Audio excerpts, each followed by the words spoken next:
Good evening, Raider fans, and welcome to the first broadcast of the 1985 Raider baseball season. The Scarsdale varsity Raiders have won 5 out of their last 7 games, including 3 out of their last 4. Presently, their record stands at 8 wins, 9 losses, and 1 draw. And today, Kurt Peterman, 1-1, takes on Horace Greeley. In their last outing, Horace Greeley defeated the Raiders soundly at Horace Greeley. So today is a vital grudge match for the Raiders. Soon I want to introduce my co-commentator for this 1985 season, Mr. Alan Schwartz. Alan, besides being an assistant to the coach last year of the Raiders, is a sports writer for the local Scarsdale Enquirer. So, Alan, tell me, what do you think about Peterman's chances today against Greeley? Well, his last game was a very successful outing. He relieved Rusty Wyman after the first one-third of an inning, after Wyman had given up 4 runs, all unearned, by the way, and he went on the rest of the way, only to give up 1 run in the 7th inning as the Raiders came back to win. Yeah. I was talking to Wyman this afternoon, and he told me that he expects Peterman to show a strong outing. He thinks that, being a hard-throwing right-hander will do well against the Greeley team. Well, he is a sophomore, so it's sort of hard to tell, but we'll see what happens. He's on the mound right now. And just to tell everyone the field conditions, the wind's blowing in towards home at about 5 miles an hour. It's a sunny day with spotted clouds over the field. Starting at first base today is Frank Levy. I was talking to Frank before, and he told me he's glad to be playing on first base. He's taking over for Jim Siegel today.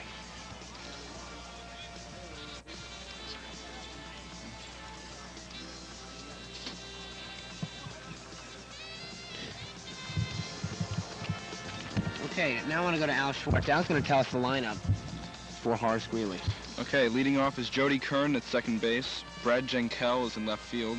Scott Malaga at center field. Eugene O'Keefe is DHing, batting 4th. He's DHing for the pitcher, John Gould.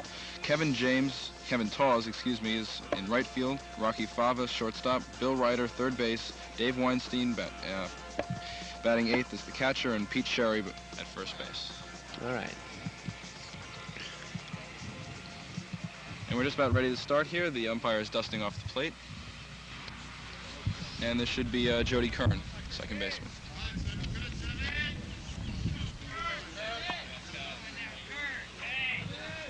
All right, here we go.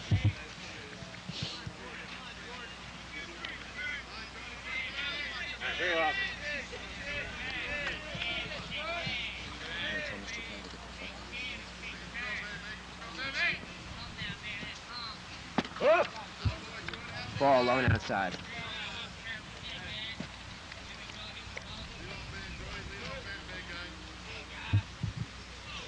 Peterman winds. Ball 2 outside.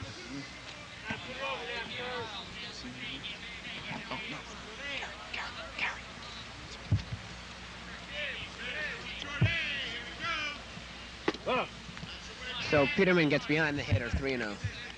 3-0.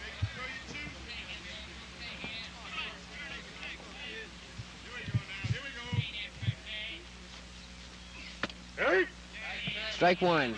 Count is now 3-1.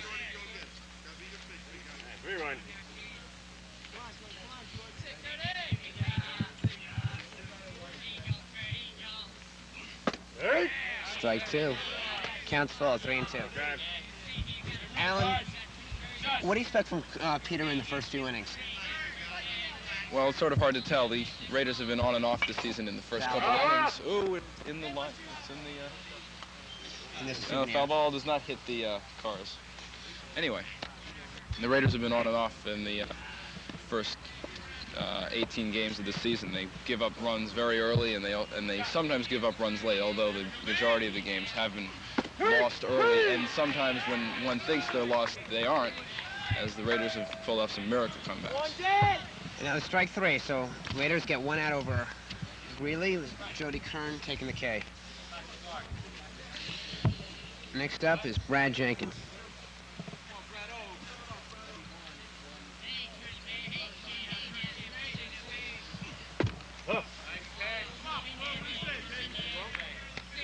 Look good, but umpire calls the ball off.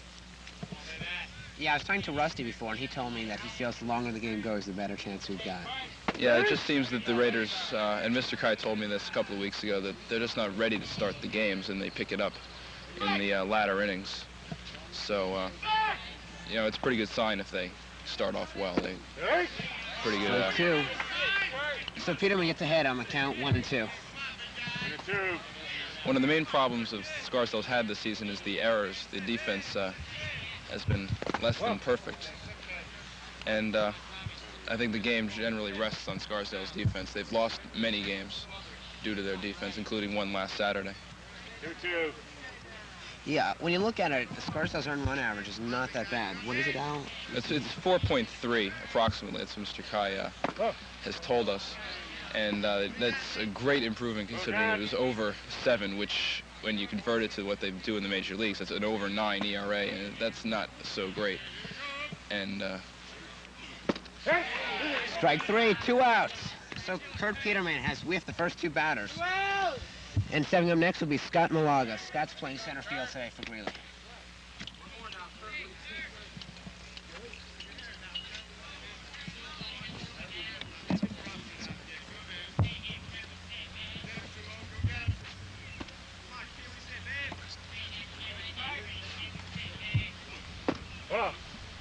Ball low and inside.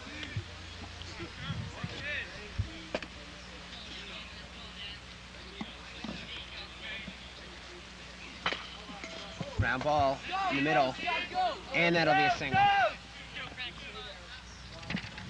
And just scoring the game, give Malaga a single. So up is Scott Malaga on first base.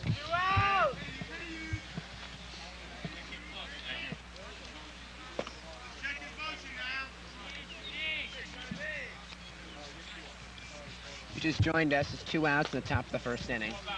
Scarsdale High School playing Greeley High School. the sun could really prove to be a problem in center field. I was watching the practice hits by the Greeley coach, and the center fielder messed up almost every one of them because the sun is right in his eyes and he complained he couldn't see. So we'll have to watch that. Runner going. No throw. And Druzy couldn't get the ball out of his glove. So Scott Malaga advances to second base. All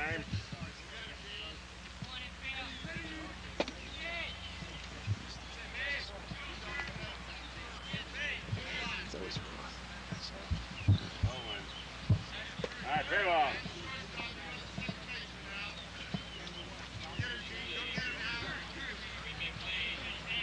Malaga taking a big lead off second. Here's a throw. Ooh, just safe.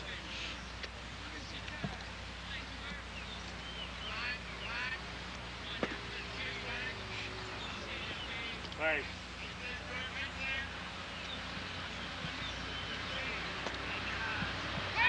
Another third of second. Ooh.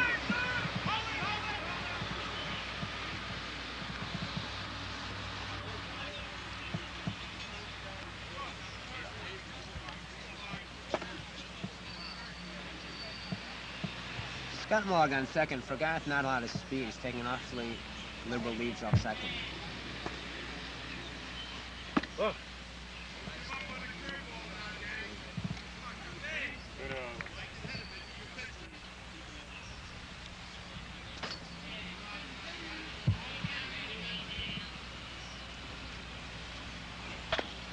Ground ball third. Over to first, Lee can cut out, and that's 3.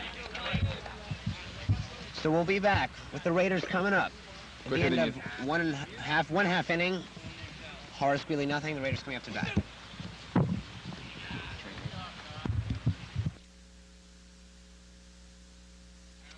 Okay, we're back for the Raiders lineup, and Alan, tell us what the Raiders lineup will be for the next 7 innings. Okay, Tim Ware's leading off in left field. Rob Mathias is batting second and right. Sabata was batting third at center field. Hot-hitting Dennis Garcia is batting about 600, maybe a little less, but in the high 500s is at third base. Frank Levy is at first base. Tom Andruzzi's catching. Kurt Peterman, the pitcher, is batting 7th. Brian Blitz is at shortstop, and John Silverman's at second base. coaches for Scarsdale are Kevin Richard first and manager Kai at third. And pitching for Horace Greeley is John Gould. John Gould, not a great fastball, but a good slider and a decent curve for a high school senior. Okay, Tim Tupperware, as he's affectionately called here, is leading off. He's just about been the most consistent player on the team, consistently batting .350. Gould winds up, delivers, and Ware. Check swing, shot to second, over to first for the putout, one away.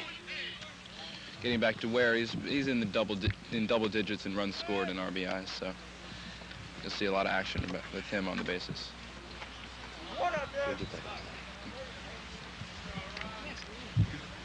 Stepping up next, Robert Mathias.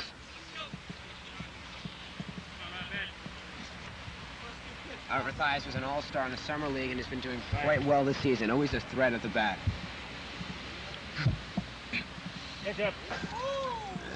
Mathias, ball one. Pitcher's imitation of Aurelio Lopez last year against the Yankees.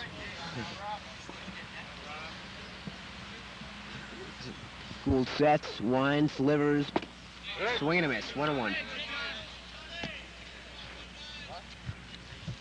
Mathias is batting around .400 this year. Been not really a surprise, but unexpected.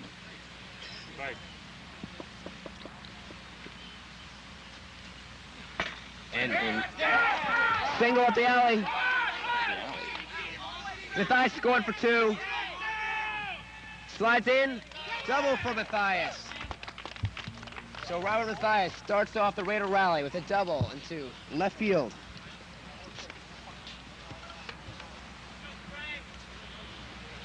And Mathias with good speed, too.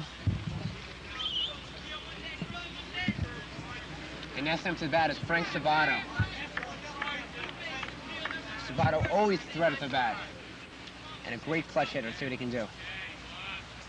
High, ball one.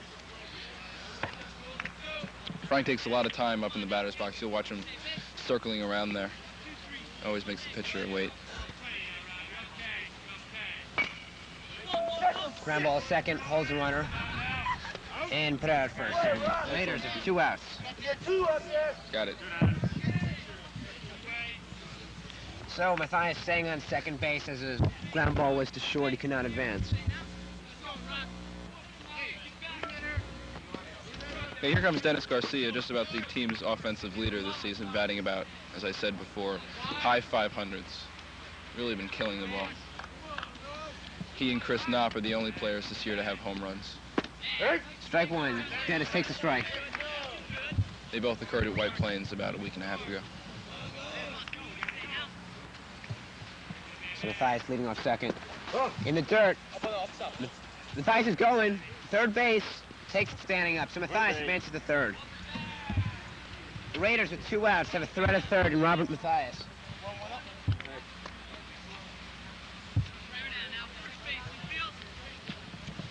And Garcia with a good opportunity to get another RBI.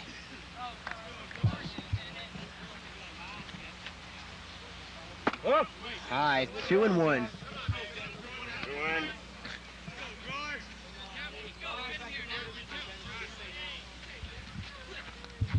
Here's the pitch.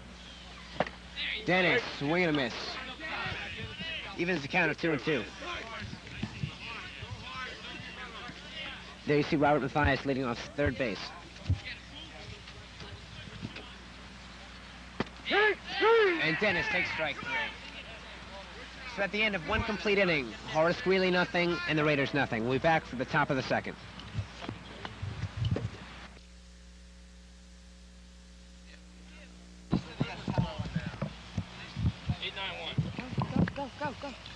And we're back for the top of the second inning. Horace Greeley will put up Eugene O'Keefe, Kevin Tawes, and Rocky Fava.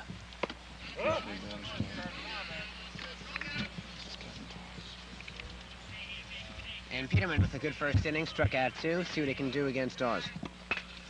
And a shot to center. Luckily the shade's around now, so Sabato flanks it, and 1 away. Nice put out by Frank Sabato.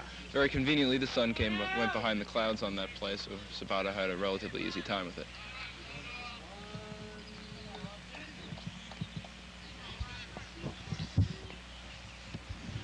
And now batting, Rocky Fava. Fastball low. Peterman starting out the game quite well, getting 4 out of the first 5 batters. Strike one. Count evens at 1-1.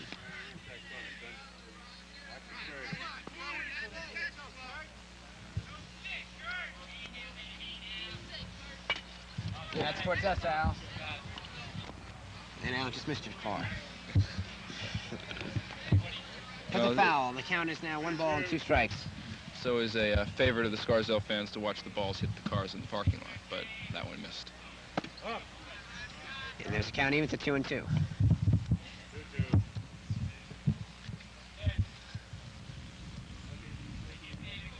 Peterman sets, winds, delivers, swing and a foul. Count remains at 2-2. And directing today's ball game is David Berry, doing a fine job as director of the Outlook crew.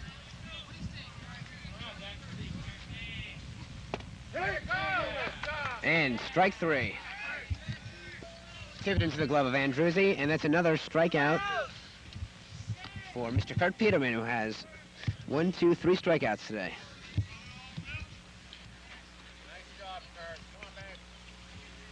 As I remember in that game where Peterman went the final 6 2/3 innings, I think he had in the double digits in strikeouts 10 or 11. So he's pretty fast and tricky on the mound.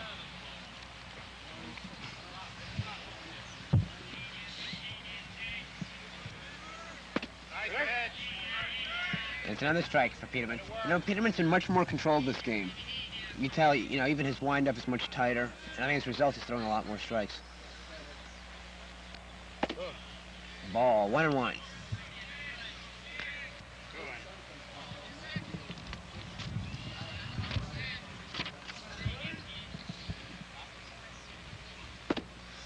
Strike. 2 balls, 2 strikes, 2 outs. Bottom of the second. Excuse me, top of the second. Swing and a miss. Strike 3. So Kurt Peterman with 4 strikeouts in the first 2 innings, and be with us next as the Raiders take the bat.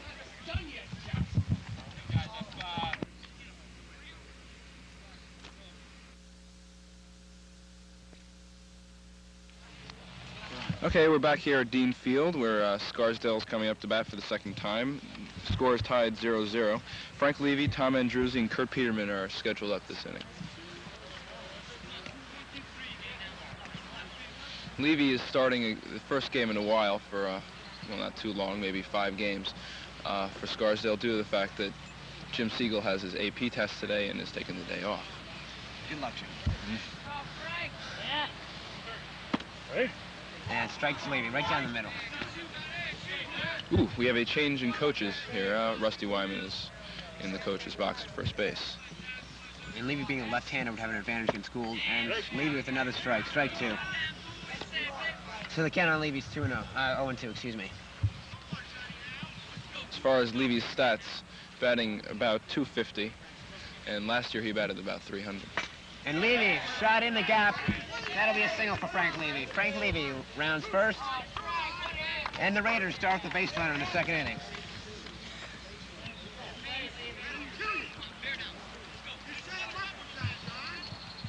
And coming to bat now, Mr. Tom Andruzzi. The Greeley coach is fuming over that last pitch. Apparently he told his pitcher not to pitch it, and you can see what happened when he did. Levy a good base runner. Not an awful lot of speed. It's interesting to see him try to steal here. And Andruzzi takes a strike. Andruzzi, as well as Peterman, they switch roles at catcher and pitcher. They're extremely versatile. Andruzzi to hit and going foul. You'll see very many times this season Peterman pitching and Andruzzi catching, and then they just switch. It's quite convenient.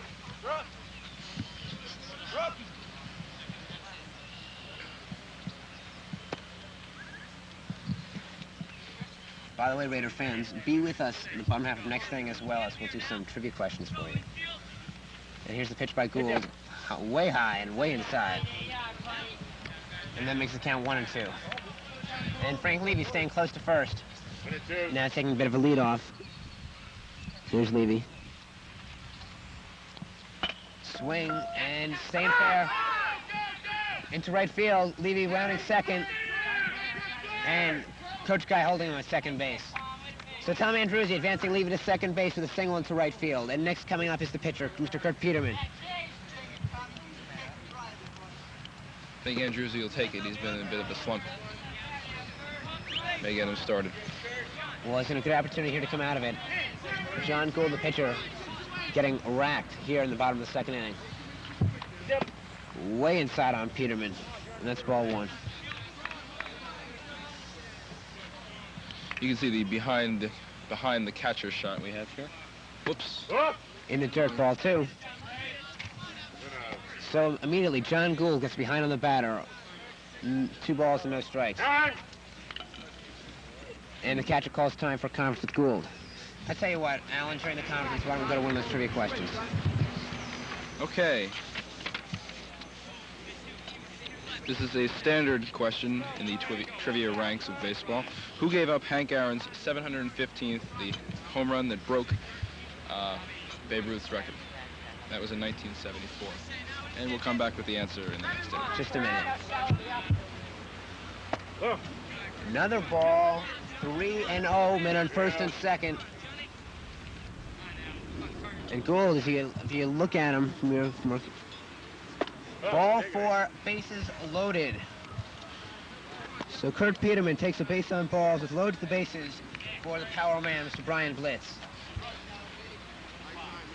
Brian has consistently played shortstop all season, batting around 300, I would think. Ooh, and we have a conference here. Manager coming out this time. I think Gould is really shaking up. Okay, yeah, getting back that question. Who gave up Hank Aaron's 714th home run? Well, for those of you who've been looking it up and have not had the time to do so, it was Al Downing on the Los Angeles Dodgers who gave up that fatal mistake to Hank Aaron. He will forever be known as the pitcher. That was the one that tied the Babe Ruth record, right? It didn't break the record. No, that was the 715th home run. Who gave up that, do you know? No, Al Downing gave up the 715th. I'm not sure who gave up the 714th, but that came on opening day in that year. Okay, we don't have Hank Aaron up now, but instead we have Brian Blitz with bases loaded. The bottom of the second inning, no outs. Inside, ball 1 to Blitz.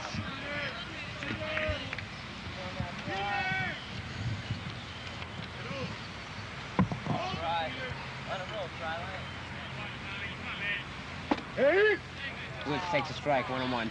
You know, Brian has a much tighter stance this year than he did when I was playing for him in the Summer League 2 years ago. Well, I think that Mr. Kai has influenced him a little bit in that. What Mr. Kai usually does is make sure everything goes very fluently, no sudden stops. Yeah, I think Kai likes contact hitting more than he likes power hitting. Yeah, well, I mean, that he shapes the ways.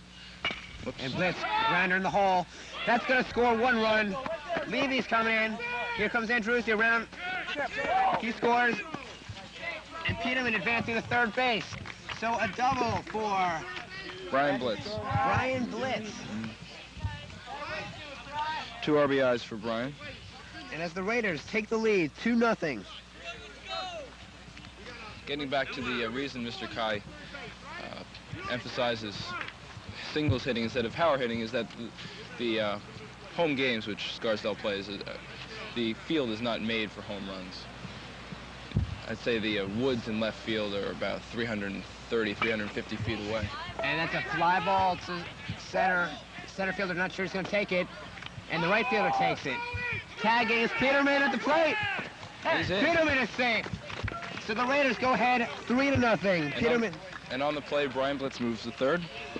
So Silverman getting an RBI by advancing Peterman, who took home base on a tag off. So the Raiders now ahead 3-0. And the top of the order, Tim Ware coming up. Last 2 years, last year, the only 2 home runs came in 1 game against Carmel, Austin Graham, and Ricky Spitzer. hit those. They have since departed since they were seniors. In fact, Austin Graham is here with us today. He's center fielder for the Raiders last year. Yes. And he went back to the top of the order. Who delivers. Fly ball, deep center. Center fielder flagging it. And 2 away. But here's coming from third, tagging up, easily standing up is Brian Blitz. And as the Raiders go ahead 4-0, here we are in the second inning. 2 outs. Raiders had 4-0. In the last game, I think the Raiders had 2 run-scoring sacrifice flies in 1 inning. So Tim Ware getting an RBI on that play, flying out to center. And advancing Brian Blitz.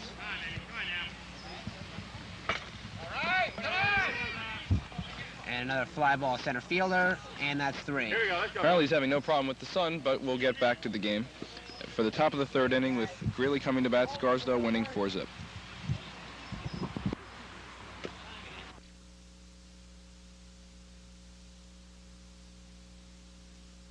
David Weinstein. And on the mound, Kurt Peterman for the 3rd inning. Kurt's having 4 strikeouts, best game of the season so far. Oh. And that ball is low. The count's now 3-0. You missed a couple of pitches there. And Peterman sets. That's a fastball. Strike 1. Peterman really looks sharp today. I don't know what he's doing, but he's putting it over the plate consistently, and at this rate, he's going to win the game quite easily. And ball 4 low, and David Weinstein gets a free pass to first. So, and coming up next is the first baseman, Peter Chery. Chery's southpaw going against Peterman, who's a right-hander. And Weinstein taking the lead off first base. There's a throw, safe easily.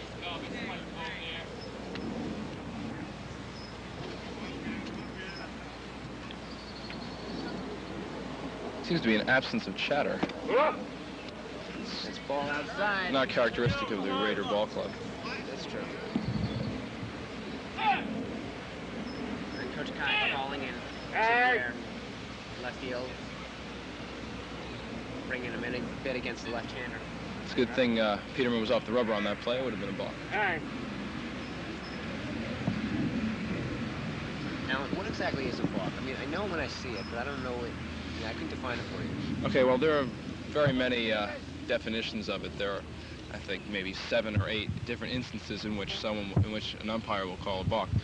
But what it actually is once the pitcher has gotten set and is about to throw the ball, he's not allowed to stop and fool the runner at first, or the batter. He's not allowed to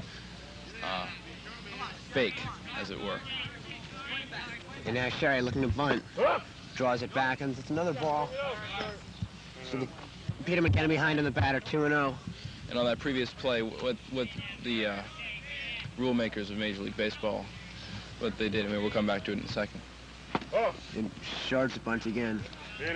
They figure that if the pitcher drops the ball, he's trying to fool the runner. And at that point, they call it a balk. All right. Thank you, Al. I just wanted to know that. And that's the second walk that Kurt Peterman has thrown. You know, you wonder if Peterman's arm is getting tired. He's thrown a marvelous game so far with 4 strikeouts, but... Well, seeing his previous performances, he's gone in relief, you know, very unexpectedly come in and just mowed down the opposition. So I tend to doubt that. He's just hitting a little badly. Now, how do you explain this, the batters stay in bunt formation, the last 2 of them? The last 2 batters just stood up in a bunt formation. Well, I think, and they seem to have succeeded here, they're trying to rattle Peterman. Here comes Kai to settle him down a bit. I think when you're pitching and all of a sudden you see the batters, you know, square around the bunt, it makes you think for a second, not about the way you're pitching, but, you know, why is the batter switching his stance? So it tends to rattle the pitcher somewhat. And Raider fans who've just joined us, the Raiders are winning 4-0. It's the bottom of the, top of the 3rd inning. And Greeley we're playing Horace Greeley, have runners on first and second.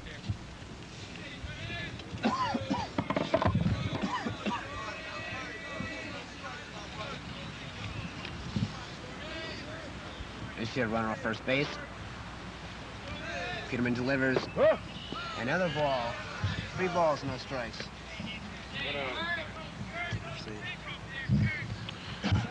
Okay. Peterman running into a bit of a hole. Here comes the batter squaring around again just to annoy him. And he does bunt this time. A very nice bunt over to third. Dennis Garcia put the ball, throws it to first. Runners advance, but the Raiders do get 1 out, which could be more important than the bases which the runners advanced onto. Snap really has 1 out with runners in second and third in scoring position. And they definitely need the RBIs. The Raiders are leading 4-0. And now up is number 5. I believe that is Brad Jenkins, or is that Jody? No, this is Brad Jenkins, the left fielder, who does bat second in the lineup. So we could be running into a little bit of a problem here, coming up with the 2, 3, and 4 batters with guys on second and third with 1 out. And a ground shot up the middle. Silverman bobbles it, but touch put out first as a run scores. So Greeley scores a run on that as Silverman makes the put out of the assistant. Frank Levy makes the put out of first base. And runners advance to home and third. Runner on third base. 2 outs. Score 4-1 Scarsdale.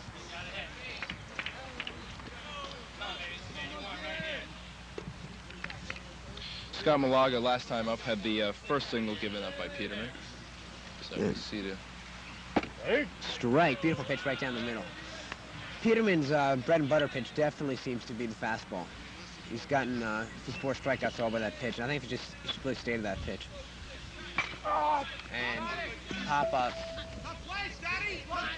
Scott blitzes short, flags it, and nails him. So that's 3 outs, and we're back with the bottom of the 3rd inning. The Scarsdale Raiders. Join you in a minute.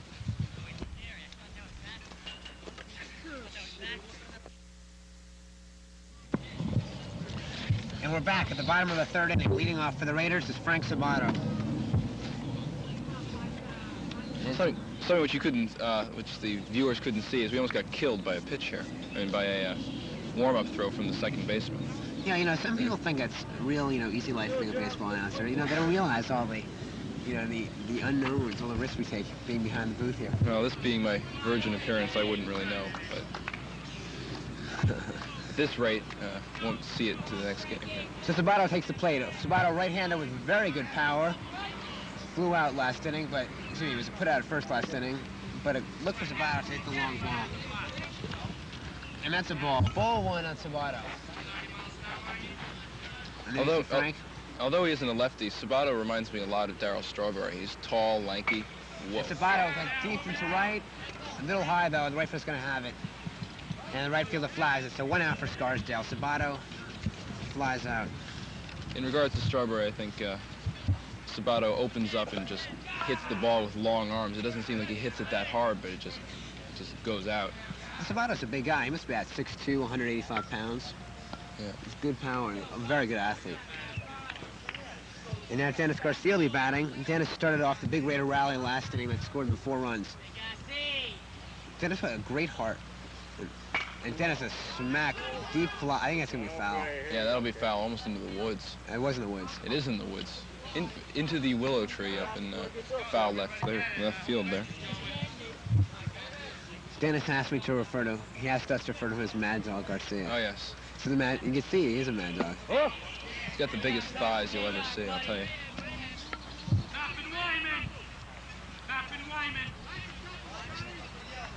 Did you see the pitcher John Gould on the mound? Heads up. In the dirt to Mad Dog. 2-1. 1-1. Though you can't see it watching TV, but that ball which Garcia hit into the willow tree is history. No one's ever even going to try to get that out of there. And that's going to be a hit. Line drive into left field. And a long single for Dennis Garcia. So Dennis Garcia, 2 for 2, which is going to put his batting average over 600 now. Well, no, I mean, he was batting about 580, and he's now 1 for 2. You're a little mistaken there. So his average is going to go down, but not too much. May go down to about 540.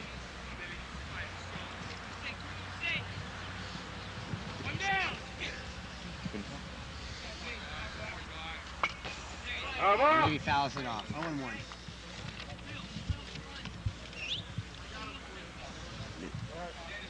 Levy, being 1 for 1, is trying to prove to Coach Kai that he's worthy of playing first base. Levy, chopper to short, could be 2. We got Garcia at second, and Levy at first, double play. So we'll be back with the top of the 4th inning as the Raiders lead 4-1.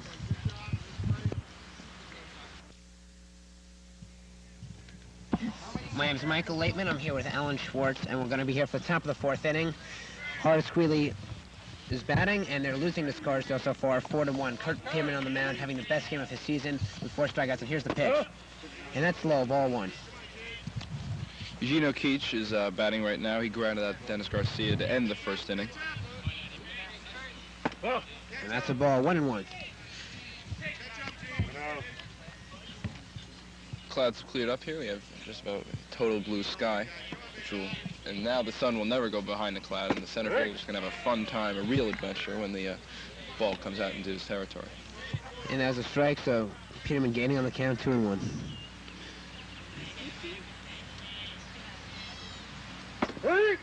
Strike 2, 2-2. Kurt Peterman looking for his 5th strikeout of the game. Excuse me, his 7th strikeout of the game. Fly ball to right center. Sabato calling for it. Yes. And it's going to fall. It goes past him. Rounding first, going to second. And the runner holds at second. I think you can see there that Sabato had a very hard time, not only, deciding who's going to have it, Mathias or Sabato, but I think Sabato was going to get it and just couldn't see it. Yeah, the sun wasn't in his eyes. We're going to have to watch the official score on that.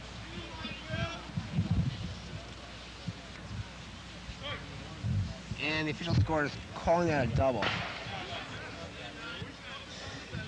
So that's a double for Brad Jenkins.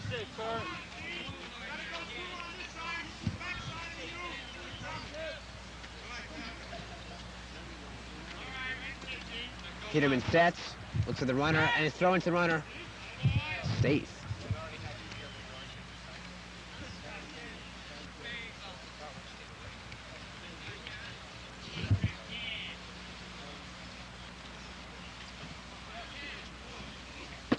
Strike 1, 1-1.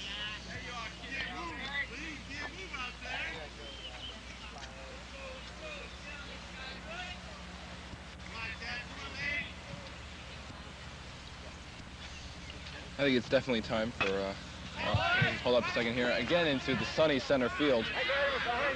Silverman calls for it and puts it away, so it's 1 out. And the runner, of course, holding at second base.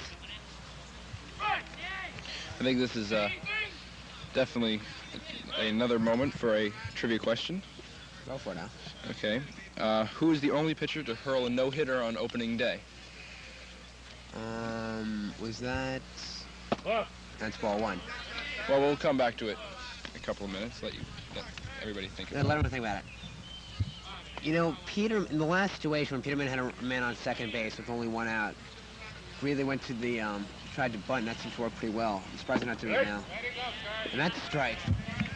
So Peterman cooling down and throwing strikes. Rocky Fava, who was Peterman's 3rd strikeout victim, is up. Batting 6th. Ooh. Close call at second base, but the runner is safe.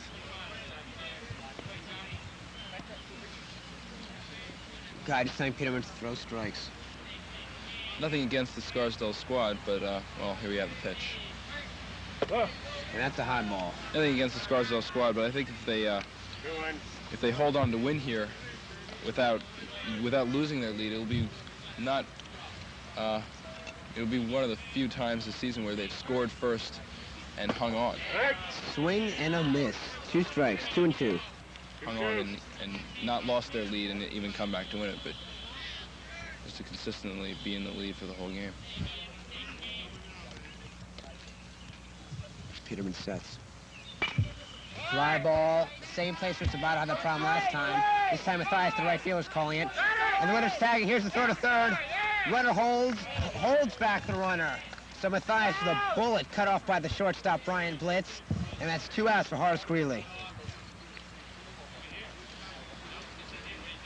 Third baseman Bill Ryder, who followed Fava 2 innings ago with a strikeout to be Peterman's 4th K, is up now. Alan, this is a beautiful day for baseball. Oh, yes. A little hot, though. Feel sorry for the players in the sun with long pants. Ooh, the player hit by that attempt to pick off attempt. This will be all right. Looks like he got hit in the arm. You say he got hit in the shoulder, but I think he got hit in the arm. I think he may have gotten hit in the elbow, which reminds us of last night. Ricky Henderson of the Yankees got hit in the elbow and was taken to NYU Hospital. No word yet on how long he'll be out.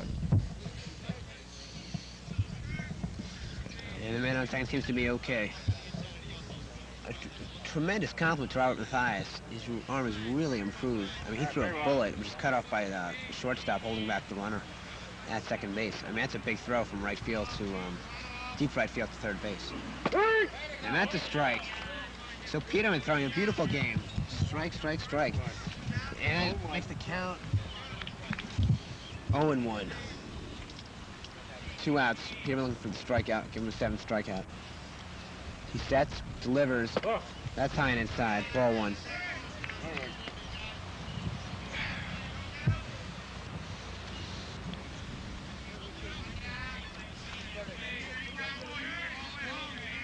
And the Raider team getting a little peppy here. And that's a ball. 2 balls, 1 strike. Getting back to that trivia question we gave you a couple of minutes ago, the only pitcher ever to pitch a no-hitter on opening day was Bob Feller. And his, one of the things which he is foul ball. Foul back. Count remains at 2-2. Bob Feller, one of the great old-timers. And what team did he play for? Played for the Cleveland Indians.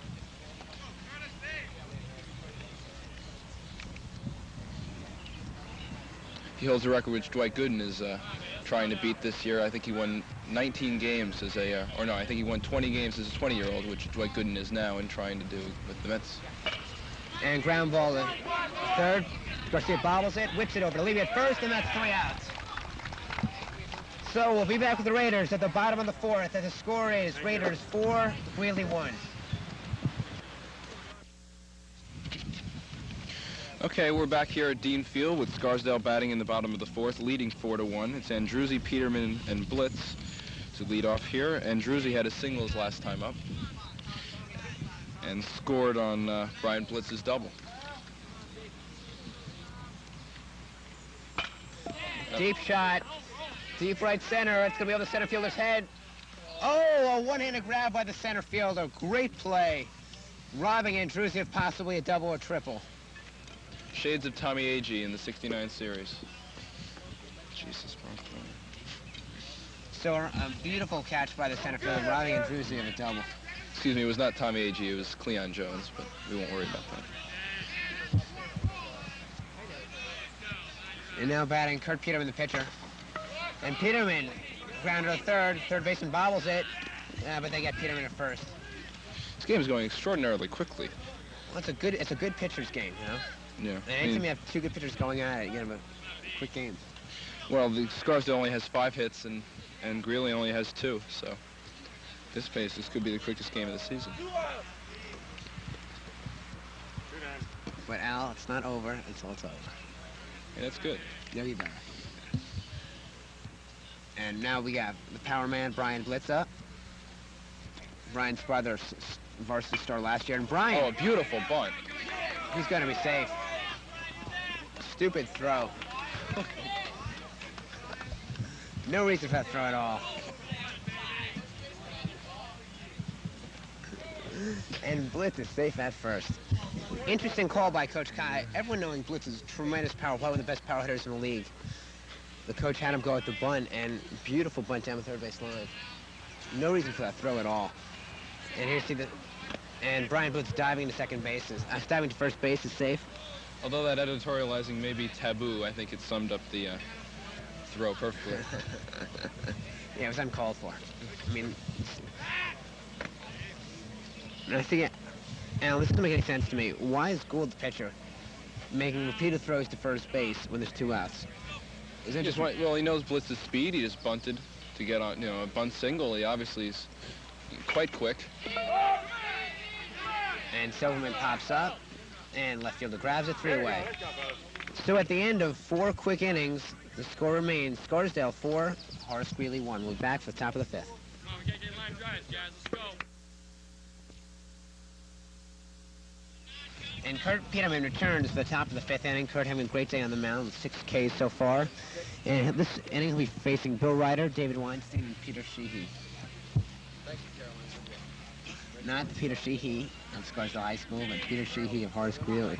You're seeing Here's you the pitch. viewers were on your toes there. Strike one.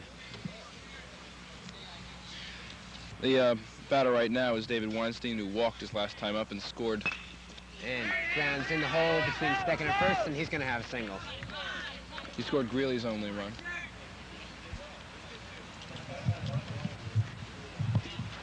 And So Peter Chery, a.k.a. Peter Sheehy, is up right now.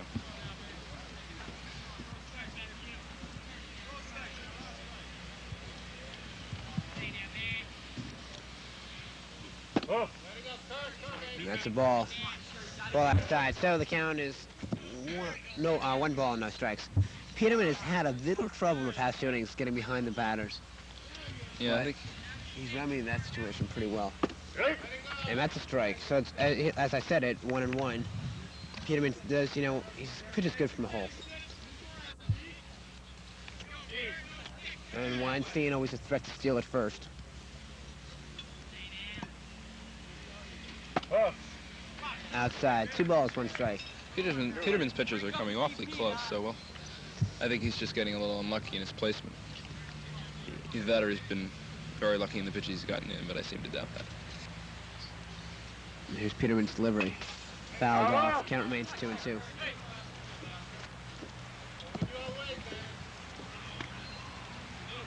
And look for Peterman to throw his curveball right now. I haven't seen too much through this game, but I know he's got a good one. Chery seems to be trying to go the opposite way, and Coach Kai is advising the left side to be on their toes a little bit. Could have 2. Grandma Silverman slips over to the blitz at second. Back to the at first. Oh, safe. So they nailed the runner at second base, but Scarsdale fans are not pleased with that call.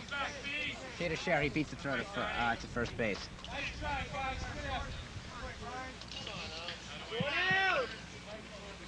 Double plays have really been a surprise for Scarsdale this year. They've averaged about 1 a game, and it saved them, I'm sure, a lot of runs. We'll see if it would have saved them 1 here. Now Jody Kern stepping up. Jody's struck out and gotten a base on balls. And Peterman throw to first. No gain.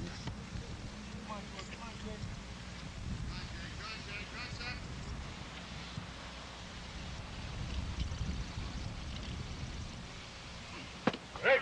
Kurt's delivery, and that's a strike right down the middle.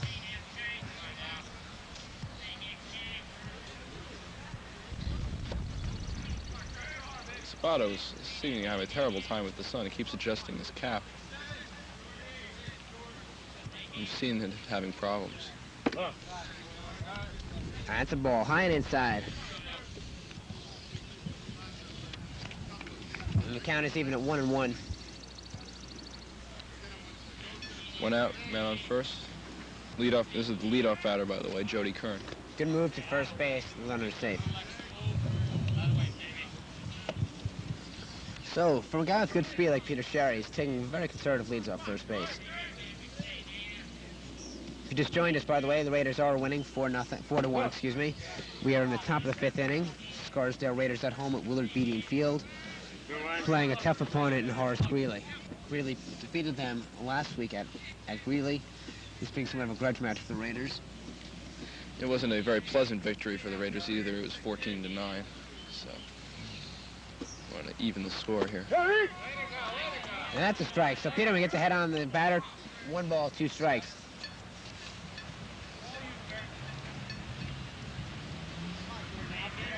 So Kurt Peterman, the sophomore player of this team. Very nice game. Does Scarsdale have any other sophomore players? Yes, they have a utility infielder, David Anders, who sees spotted stints out in the infield. Usually middle infield, second or shortstop. Not seen too much action, however. He remains to be the only sophomore. Last year there were no sophomores on the team, so Scarsdale Baseball program rarely sees a sophomore on the varsity level.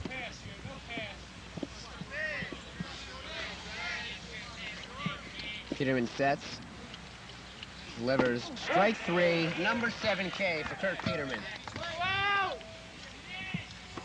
So it's 2 outs against Horace Greeley in the top of the 5th inning. You automatically go with the pitch.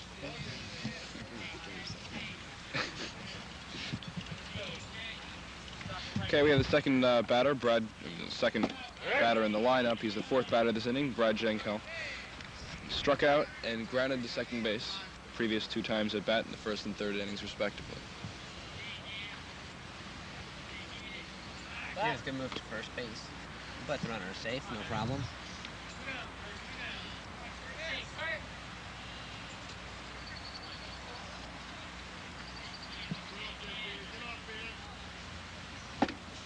Swing and a miss. Peterman's last 5 pitches have all been strikes. Still be honest with him, though. Kurt. Behind the runner. Let's go there.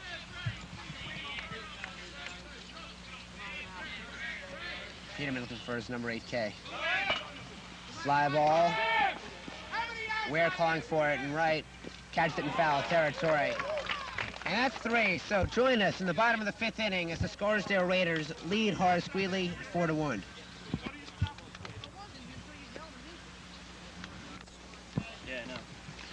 Yeah, we're back here at Willard B. Dean Field into the bottom of the 5th inning with Scarsdale leading Greeley 4-1. Scarsdale looking to get back on track onto the 500 mark, which they have seen very infrequently, unfortunately, this year. Raiders playing 8-9-1 in summer. And John Gould's still on the mound. And there's a ball high. The last time they were at the 500 mark was last Friday, and unfortunately last Saturday they lost to Fox Lane 9-3, which put them 1 game under 500. And another ball into the and again does not hit a car. Amazing. Much to the dismay of the Scarsdale fans. I mean, that's it. Just always misses the car, I think. Well, I remember last year Frank Sabato batting, he went through a 2nd-story window in the library. That was interesting. Teacher the next day went into his office, found the ball in his desk. And John Gould getting a little wild here in the 5th inning. He's thrown 2 balls very high. Tim Ware is 0 for 1. He's had a run-scoring sacrifice fly, and he's grounded out to second base. Tim Ware, deep center field. The center fielder flagging it, though, and he's going to have it. So Tim Ware with a nice-looking hit, but easily flagged down by the center fielder.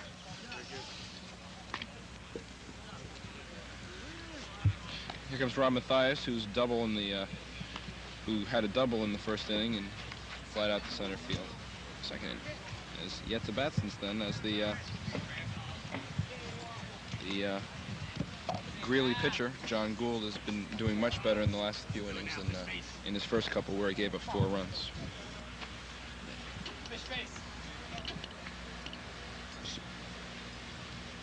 Robert Mathias, good power, especially down the left field line. Inside, ball 1.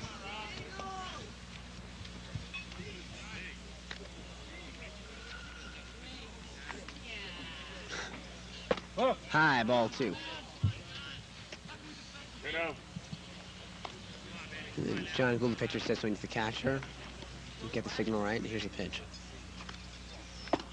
High, inside again, ball 3. Oh, excuse me, the umpire claiming he tipped that bat. And now Coach Kaiser word about it. Our first bit of controversy here. And now the count is a 2 balls, 1 strike. We can't go back to the videotape to see that, but it looked to me like he didn't hit his. It looked like, excuse me, it looked to me like it hit the catcher's glove. And we are not blessed with instant replay here at Scarsdale, so. Yeah, we're getting that next year. Mr. Kaiser, look forward to it next year on Raider Baseball. We find Dave Barry and extremely capable Mr. Cousins are working on that one. Hey!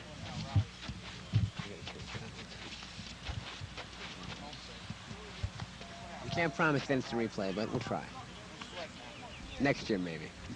And here's the pitch. Check swing by Mathias, followed by the pitcher. Mathias went at the bat, slows him down, and Mathias is going to get on with an error. So Mathias advances to first base on the error by the pitcher, John Gould. That swing was not a move that Rob Mathias has been working on this season, but what are you going to do? Bloom for Mathias. Bob Bloom is pinch running for Rob Mathias here. So is that your scorecards? Bob Bloom pinch running for Rob Mathias. And does that mean that we're going to see Bloom next inning in right field, you think?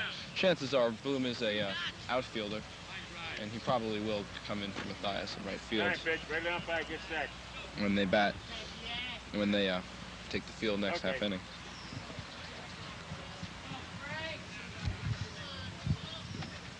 The Sabato fly ball is going to be in the parking lot.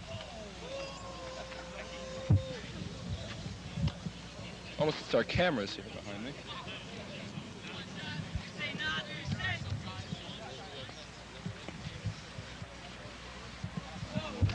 Oh, and 1 on Sabato. In the jerk, Sabato. 1-1. Time.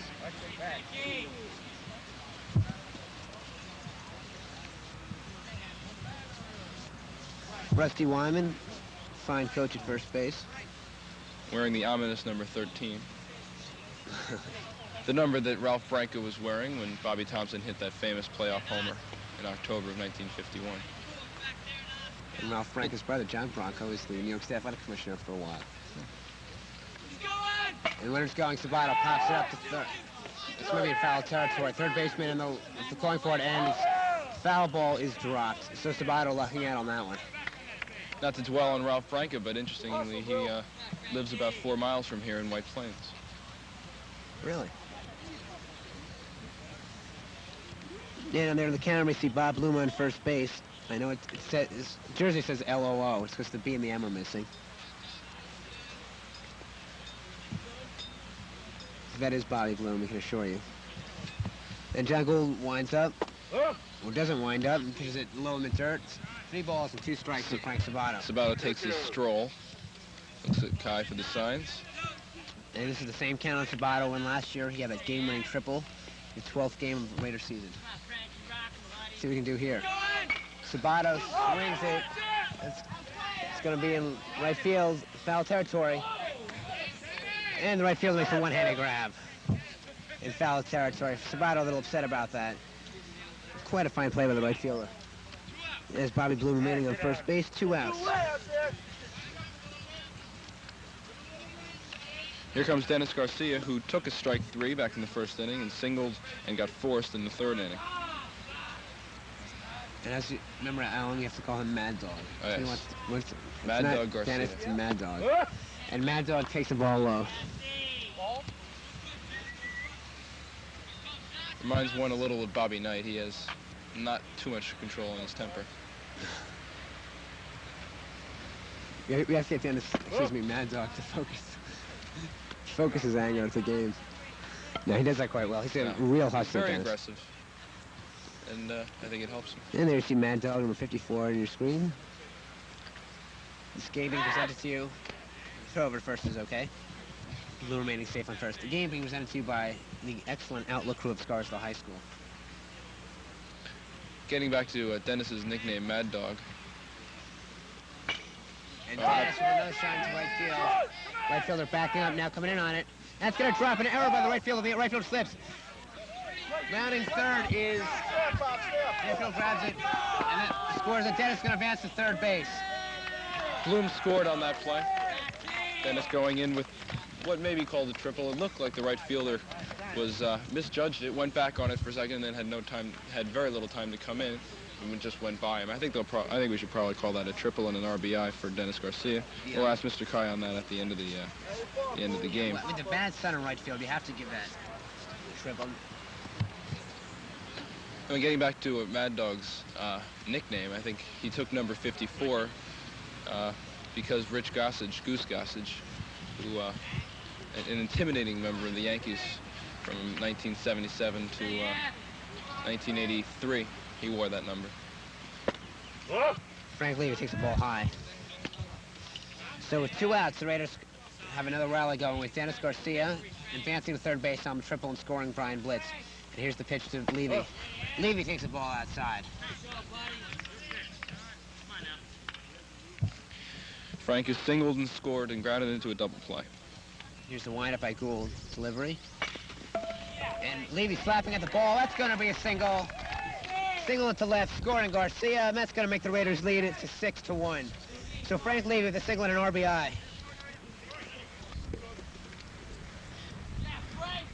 So Frank Levy making up for that double play ball he hit last inning, scoring a single and giving a fine pitcher Kurt Peterman some more insurance runs. If you just joined us, we're here in the bottom of the 5th inning. Scarsdale Raiders leading Horace Greeley by a score of 6-1. And here's Tom Andruzzi, who has singled and scored and flied out to the center field.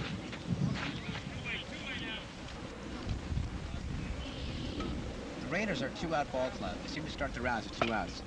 Ooh, engulfed into the willow tree. Ooh, And there's that a hurt. souvenir for an alligator. Oh, yes. Very unwelcome visitor to any birds in that tree. They take a beating. And Levy dives back to first, safe.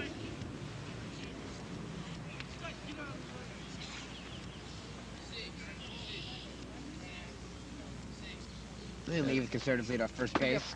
Pitch is way inside, ball 1.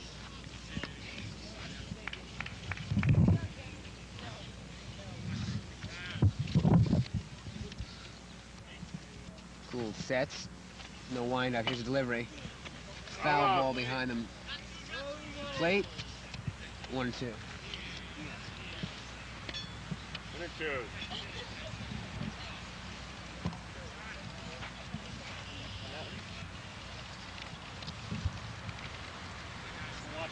Gould sets. And the runner golfs at it. Strike 3, but the catcher can't get it. So Andruzzi heads up baseball, advances on the K. So Andruzzi getting a base on balls and a strikeout at the same time, but heads up play by Tom Andruzzi. Advancing Levy to second base. Brings back memories of Tommy Heinrich, who in 1941 was involved in a play where I think it was the 5th game of the World Series, Yankees against the Dodgers, and it was the bottom of the 9th, 2 outs, and apparently there was a strikeout, but the ball got by the catcher, and Yankees got a play over to first base and ended up winning the game and the World Series 2 games later. And Kurt Peterman swinging a miss. Peterman, the batter, is also the pitcher, has been doing a fine job today with 6 strikeouts so far. That play also brings up a very interesting situation, which we'll get to in a second. Inside 1-1. That play brings about the possibility of a well, first of all, it's scored as a strikeout and a passed ball. So the pitcher can have 4 strikeouts in 1 inning. That's right. Last pitcher to do that, by the way, in the major leagues, I severely doubt it's happened in the high school ranks, was Mario Soto of the Cincinnati Reds. Is that in the 1975 World Series? No, Mario Soto was back in Venezuela then. He was about 16. It happened in 1980. I meant in the Latin American World Series. Oh. And there's a shot into left field. That's going to be a ground rule double. I don't think it is. I think the ground rules here are all you can get. He's going to third. Could be a close play. Peterman with a triple, scoring 2 runs. And the Raiders lead advances to 8-1. So with 2 outs, once again, the Scarsdale Raiders start demolishing the competition. And we're going to see Brian Blitz up for the 2nd time this inning. So Kurt Peterman, not satisfied with 6 strikeouts, must get 2 RBIs to match it as well.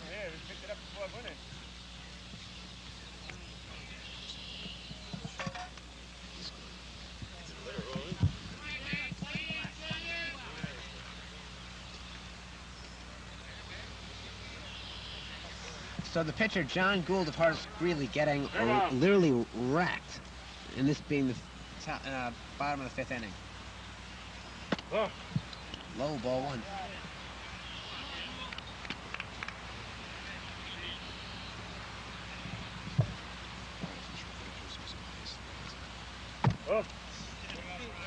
Blitz is 2 for 2 in the game with a 2 RBI double back in the 2nd inning to account for the Raiders' 3rd and 4th runs, and a single in the 4th inning, which didn't materialize because 2 batters before him each got out, and the batter after him got out. So we'll see what he can do now with runners, with a guy on third.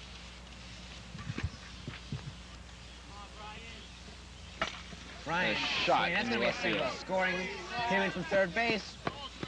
And the Raiders lead advances to 9-1. Brian Blitz with an RBI. Now, I'm running out of room on my score sheet to keep score of this game. The Raiders running away with it. Well, actually, the reason you are is because the Raiders have now batted around. Silverman is now the 9th batter to bat in this inning. John Gould is still pitching, interestingly, after giving up 9 runs. Oh. Even though there's 2 outs, Brian Blitz has good speed, and with this kind of lead, would you expect Blitz to run or not risk injury? No, I don't think.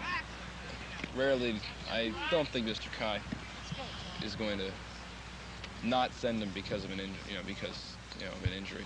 Chris Knopp maybe just because he hurt his wrist about a week ago, but Brian will go, which he is now. And head first dive in second base, and Brian Blitz is a stolen base. And apparently, Mr. Kai was not heeding the prospect of injury on that play, and Blitz is in at second base, the stolen base. Okay, Alan Marisoto. And what year did he do that? I think it was in 1980. And it's a fly ball. No one's calling it. It might drop. The center fielder gets it, and that's 3 away. Actually, now that I think of it, it was in like the last couple, maybe 2 or 3 years ago. It was not 1980. So at the end of 5 complete innings, the Raiders 8, Horace Greeley 1.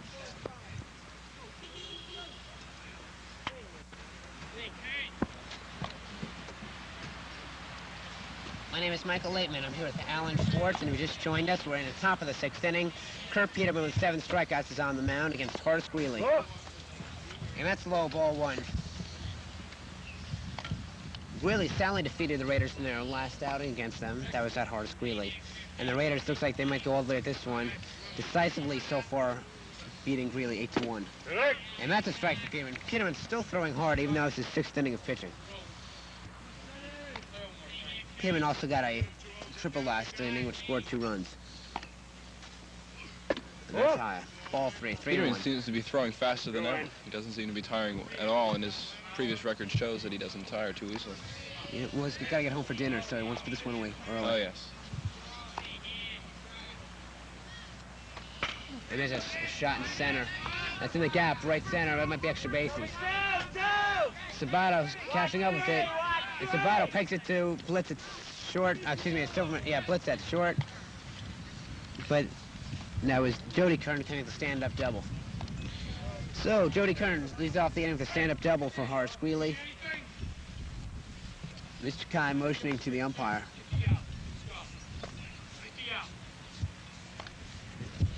And as we expected, Bob Bloom has taken over right field position from Rob Mathias. Now batting Scott Malaga, number 8. Good throw to second base. Ooh, just safe. Just safe. Good play by Kurt Peterman. And assisting Dave Berry today in the truck is John Ostreich. John, a senior man of the Outlaw crew. Hey.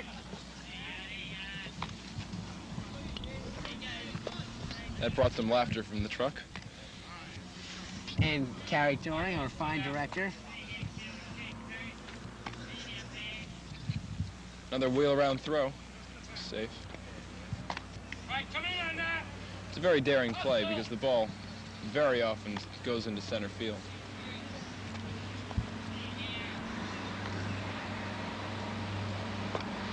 Yep. Ooh, Peterman way inside on that ball. It's only 3-1. That ball hit him, as a matter of fact. It skinned off his hip. I knew he was inside on that. And seems to hit him in the stomach, a very unlikely place, but... Well, there's either an inside pitch or an Academy Award, but Oh, yes. let's be diplomatic. We'll say it was an inside pitch. No, I heard it. Yeah, I heard it hit him. And ground ball is short. It might have 2. Blitz bobbles it, but they get him at third. Still the force out to his Blitz to Garcia at third for the putout and getting the forced play, but runners do remain on first and second base. And stepping up will be Kevin Tawes.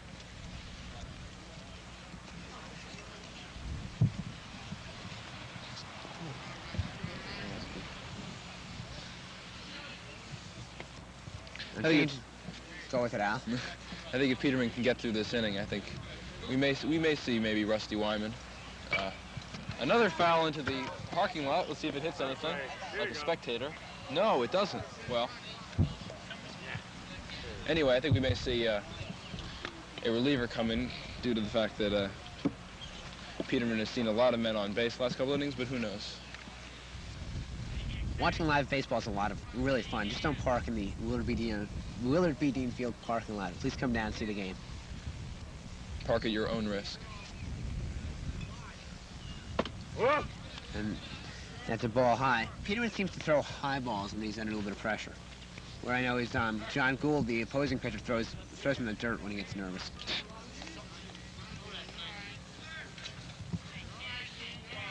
Peterman sets, throws. Inside. Ball 2.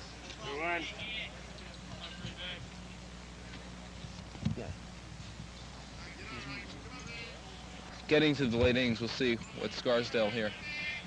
Oh, we'll get to it in a second. Swing and a miss.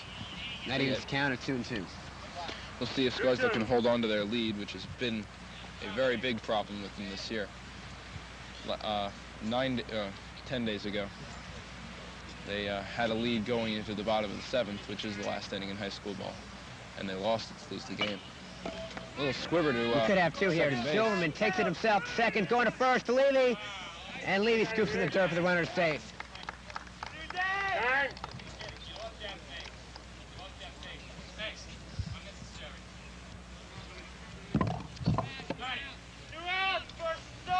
Not sure if you can hear Mr. Kai in the background here. He's expressing his opinion on the unnecessary throw that was committed by Silverman, but there was no harm done as Levy made a good play to scoop it up. They're in the screen to see one on first. Tawes. So Horace Greeley has runners on first and third with 2 outs, and they're behind this year's Raiders 8-1. Throw to first. Excuse me, I've just been corrected. The score is 9-1. So the Raiders might threaten double digits next inning. Peterman high again. That's going to make the count 3 balls and 2 strikes.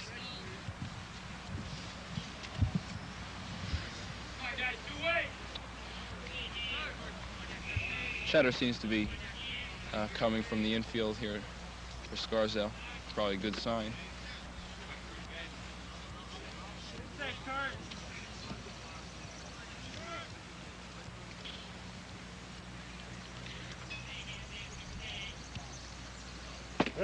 Steve Wright, count evens at 1-1. Excuse me, before I know I did say the count was 3-2, it was 1-0. And words of encouragement from Brian Blitz at short. Peterman sets, delivers, fouled off. So Peterman's ahead on the batter, 1-2.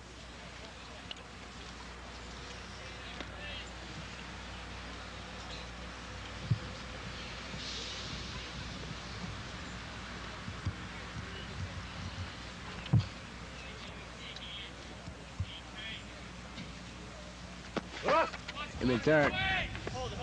Gets away from Andruzzi. Peterman picks it up, but too late to get the runner at second. Well, that's taking away the force now at second base. So 2 outs, top of the 6th inning. Ryder being up, he's gotten out both times on a strikeout and a ground out to Dennis Garcia at third, so he's not been terribly successful. And he continues as he strikes out to end the inning. At the end of 5.5, it's Scarsdale 9, Greeley 1.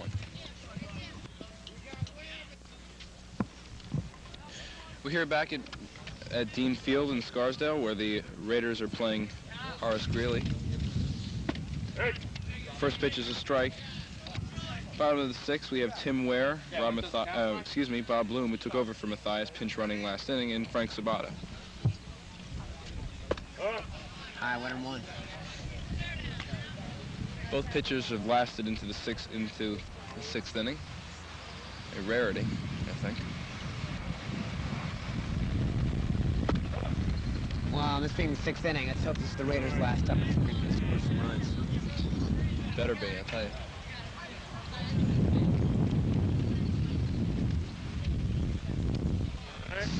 Ware swings to the high pitch.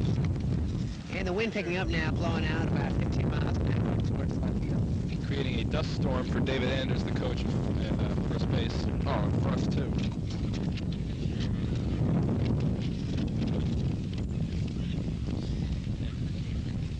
Well, I'd like to take a chance to thank the entire Fine Outlook crew, which is been doing a marvelous job over the past few years, and looks like we're heading into our best Outlook season yet. Shot second to shortstop, excuse me. Taken by the shortstop over to first. And the catcher making a good play, backing up the first baseman. Okay, Alan, why don't you tell us who's in the Outlook crew? The five members of the Outlook crew who we have yet to mention are Leitner, Jeff Osterman, John Hans, John Ostreich, Richard Schutzer, and Bill Dubeline. Good job done. Yeah, Bill Dubeline has been doing a fine job this year. Bill Dubeline, a new member of the Outlook crew, really is doing a fine job. And an odd swing by Bob Bloom.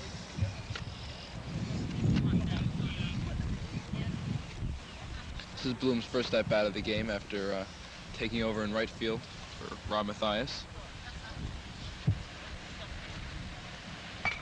Bloom with a deep shot into center. Center fielder flags it, and 2 away. Here comes Frank Sabato, who has grounded the shortstop, flied out to right field, and flied out to foul part of right field over here. Very little space of it, but he managed to hit it there, and as I remember, it was a very nice catch by the Greeley right fielder.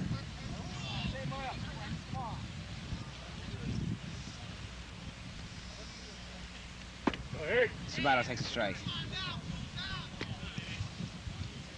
Well, hopefully Sabato will get on. Sabato's got good speed, and if he does, he's always a threat to steal. Let's see what happens here. Sabato takes a ball.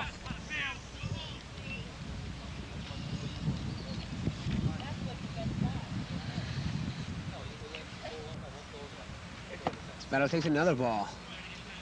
And he goes on his stroll. Reminds you of Dave Winfield. Then the count's 2 balls, 1 strike.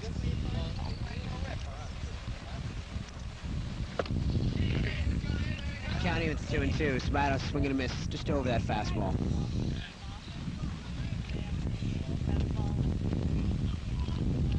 It's quite a compliment to Frank Sabato when one compares him to Dave Winfield and Darryl Strawberry in the same game. Ball 3, full count, 3-2. And you can probably hear it on the mic. The wind is really picking up here at Dean Field. Here's the payoff pitch. Foul ball. Off the umpire.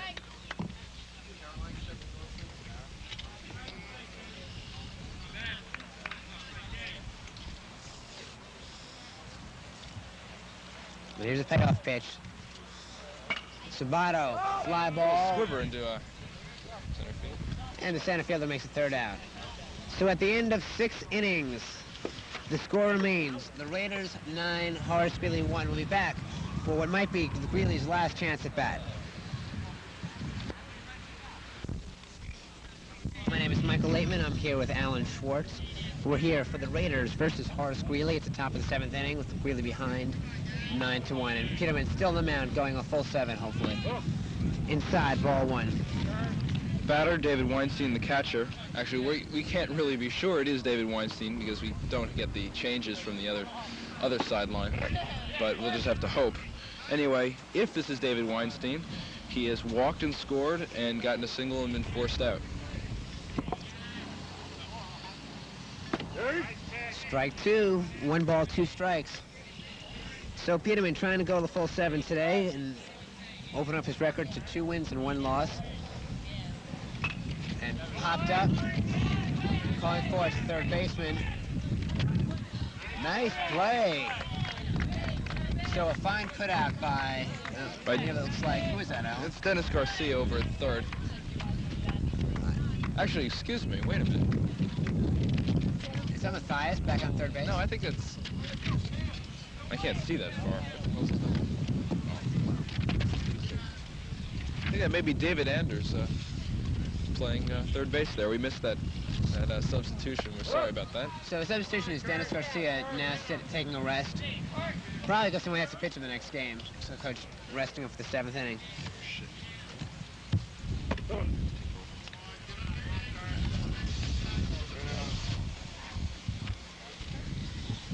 So Peterman going for the 2nd consecutive win. Here's the pitch. In the dirt, it's going to be a ball.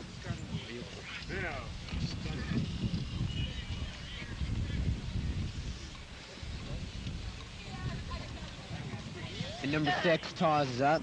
Single his last time at bat. Here's the pitch. Take your base, Taws. So Robert Taws takes first base.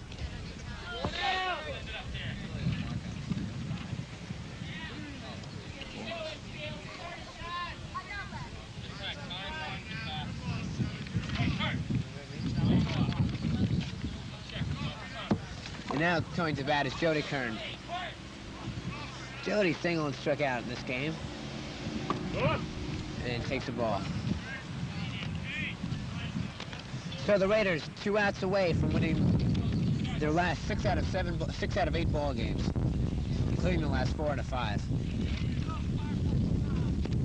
T. Riggs, 1-1.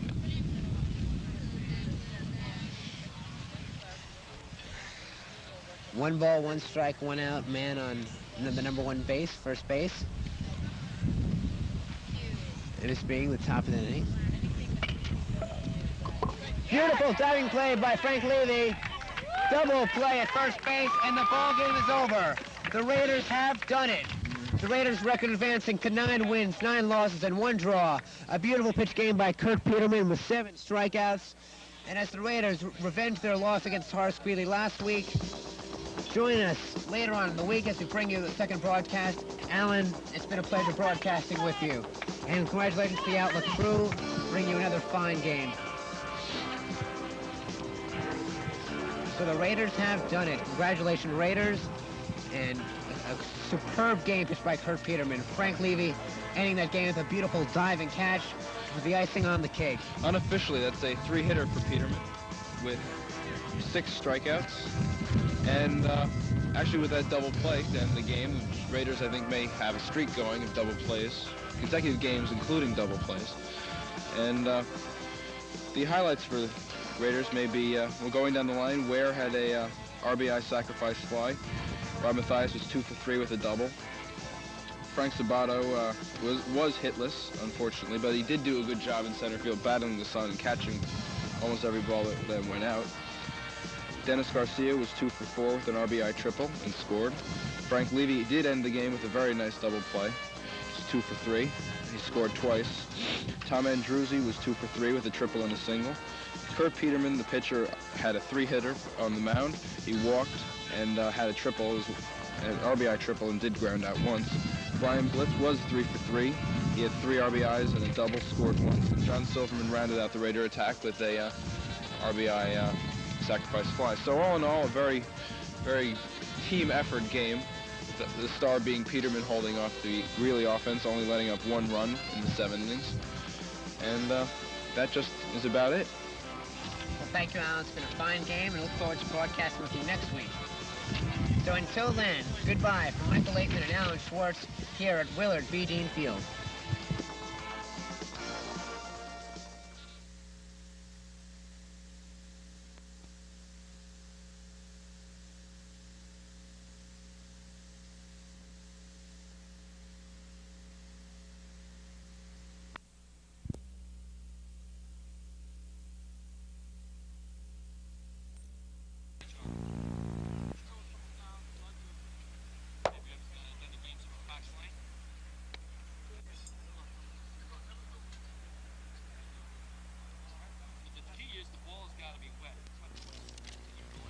Hello, Raider fans. My name is Michael Laitman, and today I'll be joined by Alan Schwartz. Today, the 10-11-1 Scarsdale Raiders take on the Mamaroneck Tigers. Batting for the Mamaroneck Tigers will be John Harris first, followed by Billy Harrington, Joe Paterno, followed by Rich Martinson, Bob Beresford, Matt Augustine, Sean Curtin, Frank Dominelli, and Billy Collins. Well, the Raiders are ready to take the field. They're talking to Mr. Kai right now, and as soon as they go out, we'll give you their positions. Today's a very big game for Scarsdale. They have to win it to make the sectionals. If they don't, it's still questionable. But if they do, they do win this game, they will be in postseason play.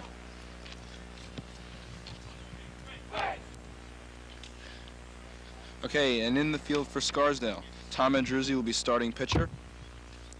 Andy Forbes-Watkins, coming off the JV team, been brought up this week. He will be catching. He will not bat, however, as Jim Siegel will be the designated hitter. Frank Levy will start at first. John Silverman at second. Brian Blitz at short. Dennis Garcia at third. Tim Ware in left. Frank Sabato in center.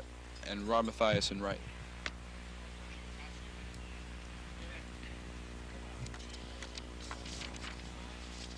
And on the mound today is Tom Andruzzi. He'll be facing John Peterson.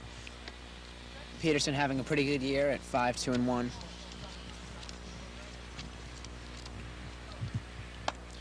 Andruzzi's stats for the year, he's won 2 games, lost 4, a 4.12 ERA with 26 strikeouts and only 18 2/3 innings pitched.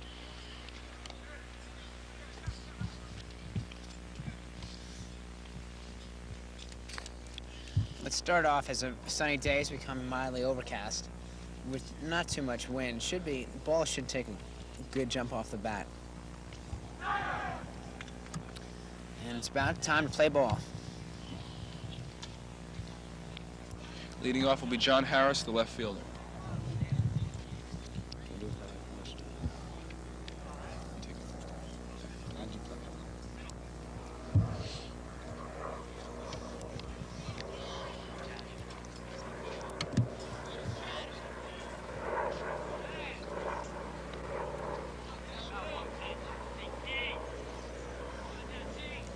And we're about to be underway. Tom Andruzzi takes the mound, and up first is John Harris. Infield playing in, Garcia edging in at third. Here's the pitch. Ground ball back to the pitcher. Over to first, 1 pitch, 1 out.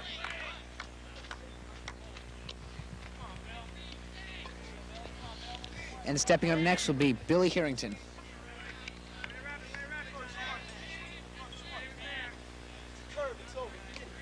Scarsdale really wants to win this game. They want to see themselves in postseason play for the at least second year in a row.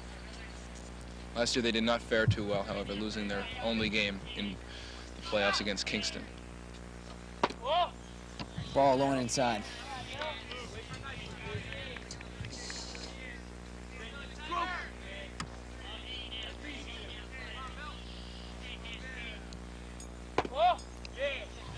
Low, ball 2.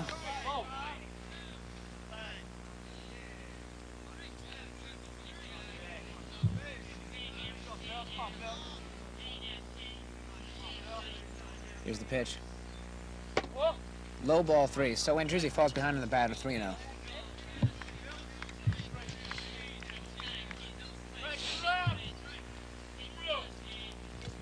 Alan, why is Forbes-Watkins behind the mound? Behind the plate? I'm not really too sure. I didn't have a chance to ask Mr. Kai before the game. And that's ball 4. Looking over at the Raider bench, I'm not too sure if Kurt Peterman, the person who would start behind the plate if Andruzzi were pitching, and I don't see him here, so I think that's probably why he's been called up. So with 1 out, Billy Harrington on first base. Up steps Joe Paterno.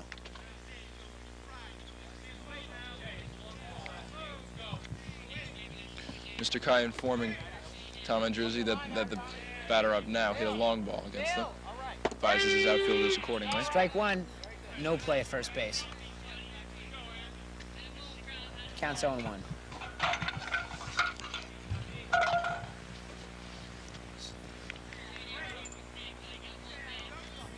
Andruzzi looks at first.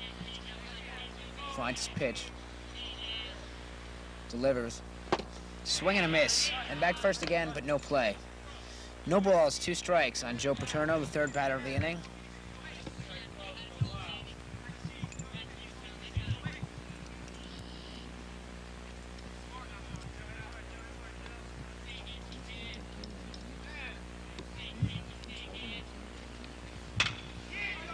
And that's a shot into left field. Runner rounding second, but he'll be held at second base. So a single into left. And now runners remain at first and second. Ware playing that ball in well from left field. Rich Martinson, the third baseman, is up now, checking his third base coach.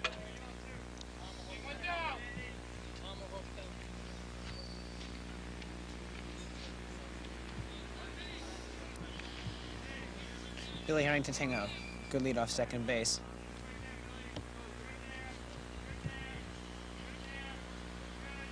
And Drizzy gives him a look and steps off the mound. And runner goes back to second.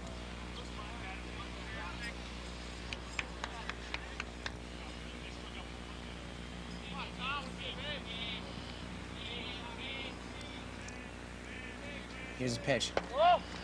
In the dirt. Runner going for third. Forbes walking, pumps the throw, but too late. And the runner at first holding at first base. So the Mamaroneck Tigers have runners at first and third with one out. Apparently there was some confusion as to where the catcher thought the runners were, which accounted for his pumping. I think it's just his first game as a varsity catcher. He's having his jitters.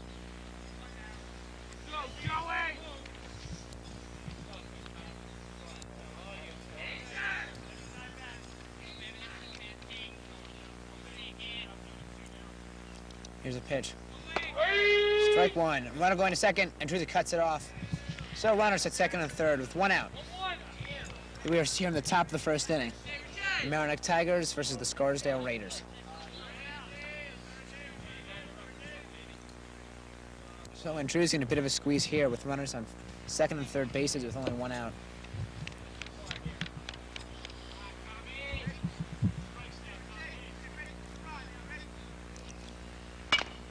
And it's a ground ball. Levy at first. Levy bobbles it. Swing it. Might get by him. One run will score. And the other runner holds at third base. So Mamaroneck Tigers take an early lead, 1-0. I think that'll probably be an error on Levy, although it was a hard chance. He probably should have had it. Mr. Kai expressing his feelings in the same manner.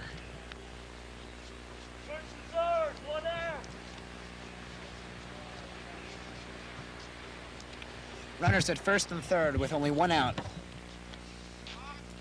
Top of the first inning, the score, Mamaroneck Tigers 1, the Raiders have yet to bat.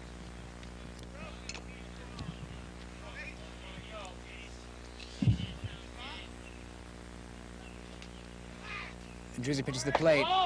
High ball, throw to second. Runner safe, here comes the flow of the plate. Watkins nails him at the plate. So Forbes Watkins with the put out of the plate.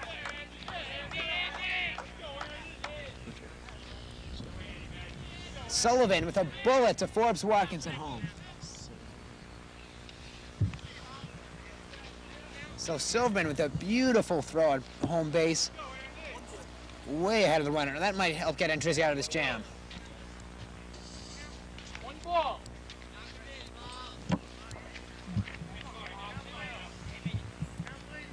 One ball. The runner remains at second base. 2 outs. Here's a pitch to the plate. Strike one.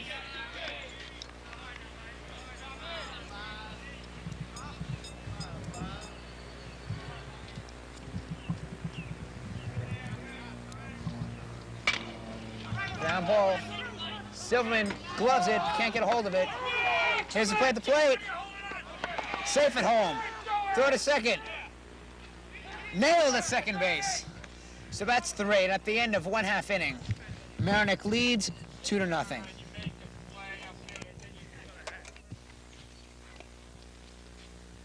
We're back here at Dean Field, where Scarsdale will get their first chance to bat after falling behind Mamaroneck 2-0. The lineup for Scarsdale will be Tim Ware in left field, Rob Mathias batting second and right, Dennis Garcia at third base, Jim Siegel DHing for Andy Forbes Watkins at batting fourth, Frank Sabato in center field batting fifth, Brian Blitz batting sixth, Tom Andruzzi the pitcher batting seventh, Frank Levy batting eighth, and John Silverman the second baseman batting ninth. And defensively, Frank Dominelli is on the mound. Matt Augustino behind the plate. Bob Beresford on first. On second base, Billy Collins. On third, Rich Martinson. On short, Joe Paterno. In left, John Harris. And in center, Sean Curtin. And in right field, Billy Harrington. And there's a pop-up to center field. Could be a problem. Center fielder calls it, makes an act out of it, but does catch it.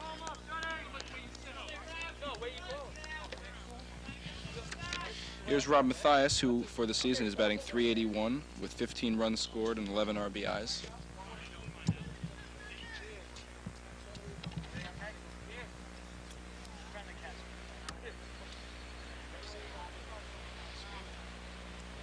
Comes the pitch. Curveball. Ball one.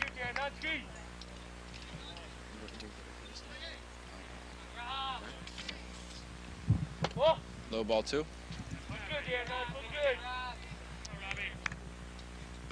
Big game for the Raiders. If they win this game, they guarantee a spot in the sectionals. Otherwise, it's doubtful. Foul ball almost gets lodged in the fence upstairs, but it comes down. 2-1 count on Mathias.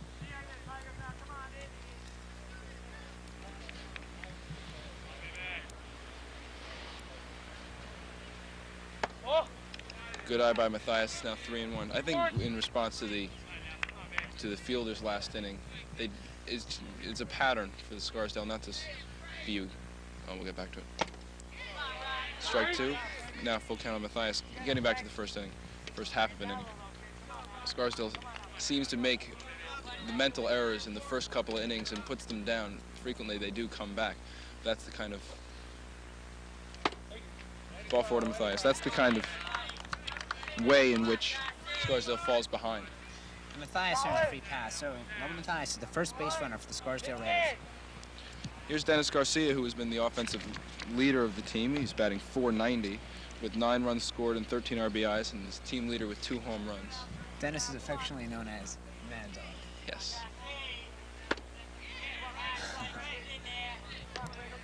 Strike one to Garcia. Coaches for Scarsdale are Rusty Wyman at first and Coach Kai at third. Futile attempt at first base.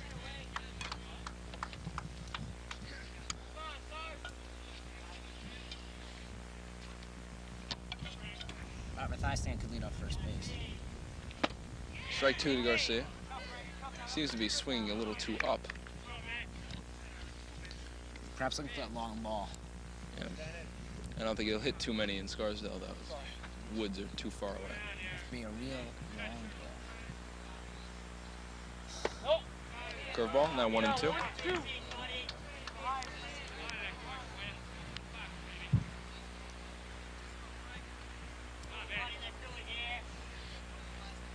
Mathias could be stealing. He's not. Foul ball. Garcia is definitely bending back his back leg, causing them to swing up on the ball.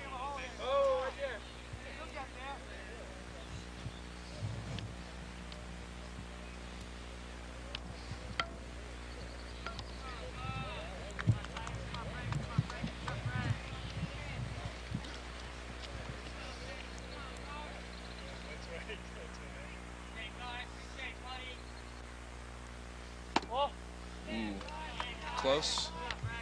So 2 and 2. See Mathias taking a lead off first there. Pitcher looks at the signs. Here's the pitch. Another foul ball. Garcia hang tough to the plate. 2-2.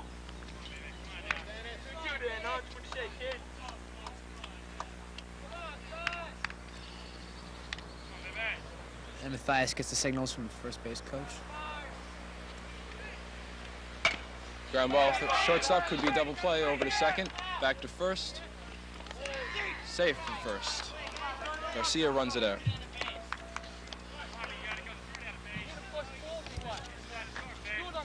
Good play by Matt Augustino, following the ball back to first base, backing up the first baseman. Here's the first baseman, Jim Siegel, batting .359 with 3 runs and 7 RBIs.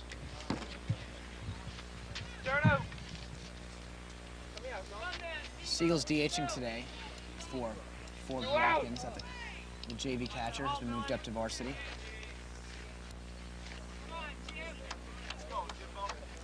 Siegel being a southpaw would have a good advantage against the pitcher being a right-hander. There's a ground ball to second base. Runs to get it. And there's no play anywhere. So an we'll infield... have to give a single to Siegel, not a fielder's choice. He wouldn't have been able to get a play anywhere. So an infield base hit for Siegel. And runners at first and second with Frank Sabato at the plate.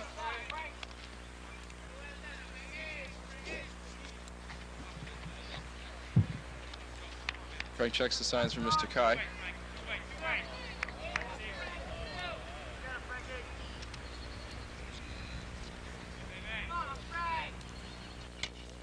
There's a ground ball to second base.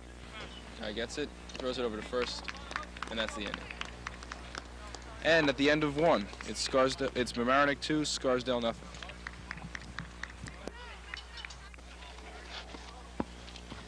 If you just joined us, the Raiders are losing to Mamaroneck 2-0. And the sitting batting for Mamaroneck will be Bob Beresford, Matt Augustino, and followed by Sean Curtin. 2 runs were scored by Mamaroneck in the last inning on an error, a hit, and a walk. A couple of nice plays, however, tagging out base runners, one at second base and one at home to save the inning. Here's a pitch by Tom Andruzzi. Strike. Fastball down the middle. There's Andruzzi, number 18 on your screen. Not anymore.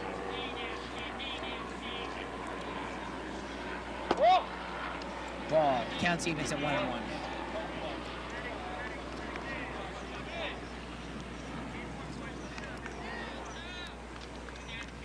Andruzzi winds and delivers. Swing and a miss. 1-2.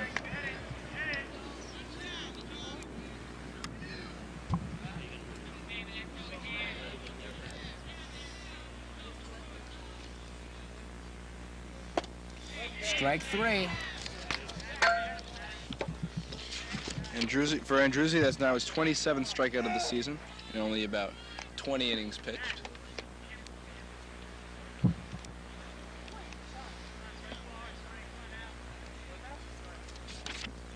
So Bob Beresford takes the bench, and Matt Augustino steps up to the plate. Another strike, strike 1. Andruzzi seems to be getting into his groove. It's usually after the first 1 or 2 innings that the Scarsdale pitchers settle down. He's throwing smoke. This is quite good.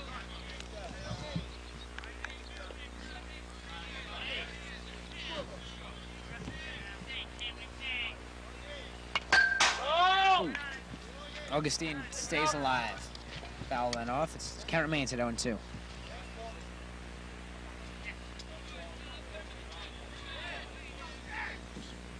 And there's Andruzzi taking the mound. I look for a fastball right here.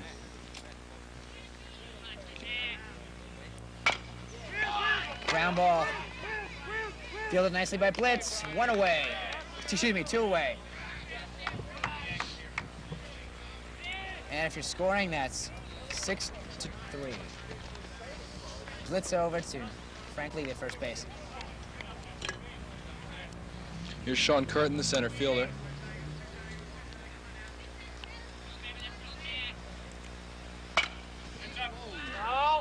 And that's just missed up here right up at the booth.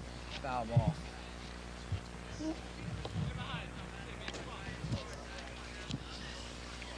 Andruzzi really jammed the batter there. He seems to be throwing awfully hard. Sean Curtin, the center fielder's up. Strike 2. 0-2 on Curtin. Just found out from reserve outfielder Kevin Rich that the reason for Kurt Peterman's not being here is the epidemic of chicken pox. He seems to have it. Strike 3, and that's the inning. So at the end of 1 1/2 innings, Mamaroneck continues to lead Scarsdale 2-0. We're back here at Dean Field. Scarsdale's losing to Mamaroneck 2-0. This is Brian Blitz up, followed by Tom Andruzzi and Frank Levy. Beautiful bunt. Oh, it was a tie, but of course it goes to the runner.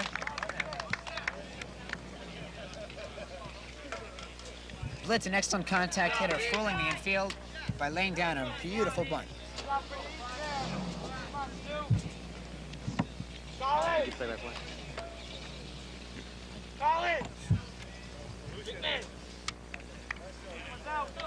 So Brian Blitz starting off the bottom of the second inning with a beautiful bunt single.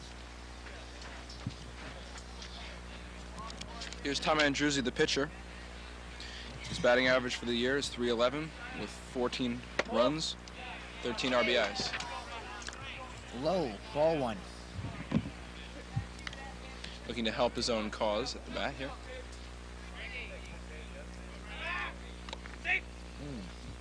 Blitz safe at first base. Good throw over first. Brian Blitz with not much of a lead off first base. And he's going. In the dirt, there'll be no throw. And Brian Blitz sliding to second base with a stolen base. So the Raiders, the runner in scoring position, and Brian Blitz on second base with nobody out in the bottom of the second inning.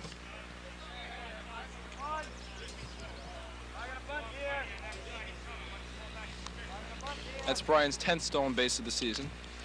Chances are he leads the team in that category. Not positive, however.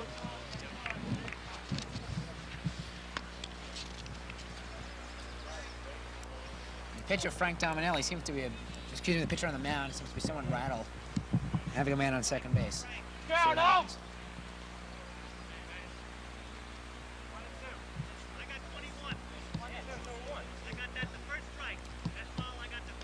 The umpire's confirming the count.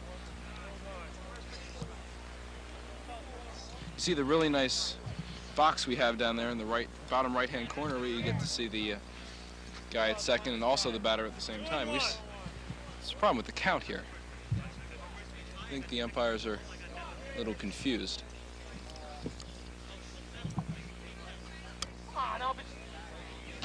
And in charge of the production today is the Outlook crew at Scarsdale High School. Doing a fine job in getting better and better all the time.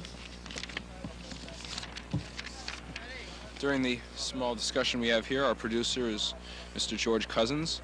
AV technicians are Dave Berry and Bill Dubelier. The director is Caroline Doring. Cameramen and women are Caroline Doring, John Ostreich, John Hounds, Richard Schutzer, Adam Wiles, and Jeff Osterman. And we seem to have everything settled. 1 ball, 2 strikes. The count is now 1 ball, 2 strikes. And here's the pitch. In the dirt, Blitz is going for third. Safe. Missed the tag, and Brian Blitz is safe with a head-first line to third base. The Mamaroneck coach is not pleased.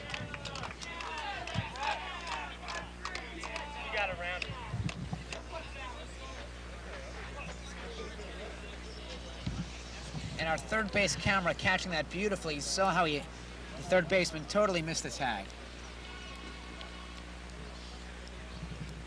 You see the scoreboard in the background. Well, you don't now, but if you had looked before, the scoreboard in the background showed Scarsdale down 2-0. That's the third one. Don't worry about it. Tom Andruzzi is still up.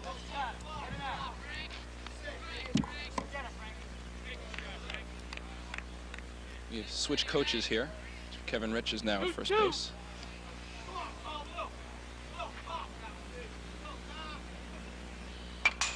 Andruzzi stays alive, fouling it off. The count remains at 2-2.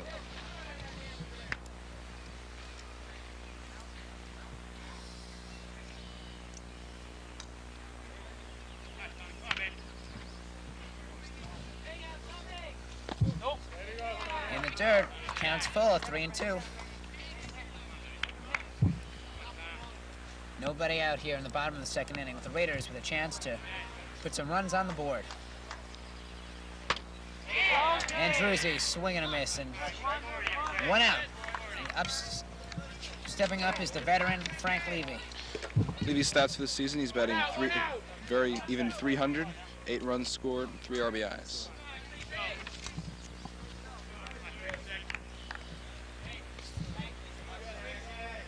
Frank is southpaw up against Martinelli. Right-hander. That could score a run.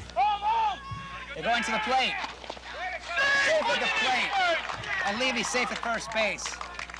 So chalk up 1-1 for the Scarsdale Raiders. Brian Blitz's running gave him that score. Stole second, stole third, and this guy when he stole third was very close play, and now a very close play at home.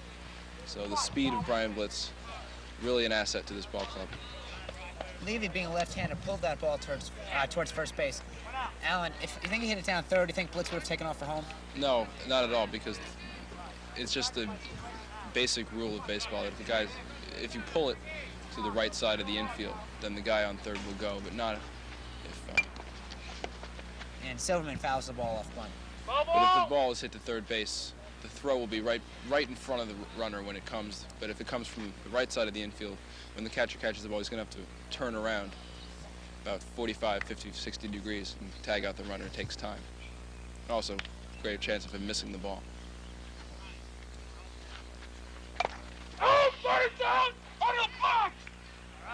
Okay, the problem with that was John Silverman stepped on the plate out of the batter's box, and that means he's out.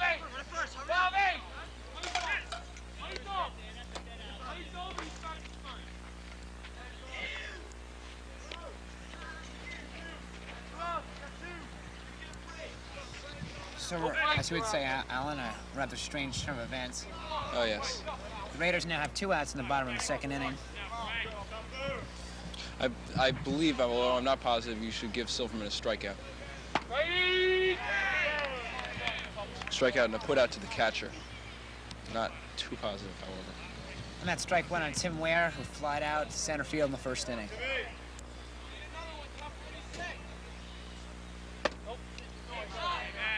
That's high, ball 1. Frank Levy on first base.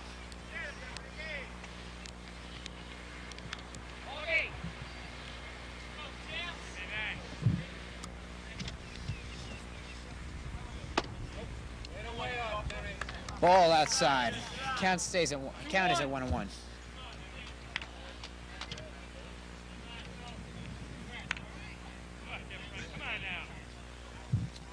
And Mornelli sets. Oh, that's a strike. So with a changeup pitch, strike 2.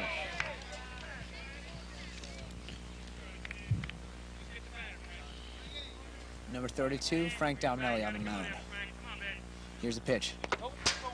Slider gets away from him. But Levy does not steal, does not take off.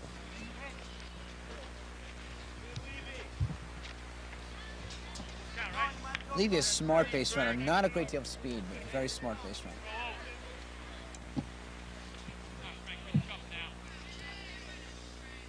And here's the pitch. Levy taking off, runner short. And Ware is out at first base. So at the end of 2 complete innings, Mamaroneck Tigers 2, Scarsdale Raiders 1.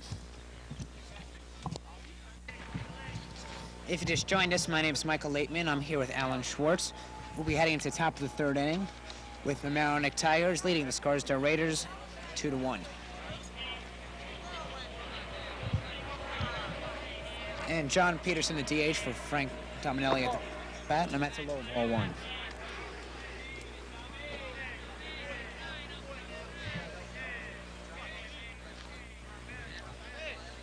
And Andruzzi with the pitch. Here it comes.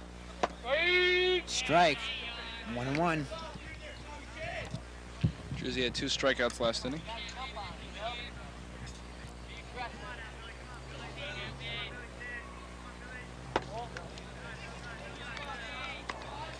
I was corrected in the middle of the inning by Mr. Kai, who said that Silverman would not receive a strikeout. I was half right. The catcher it's as if a catcher caught a pop-up. It's just 2 unassisted. Swing and a miss, 2-2.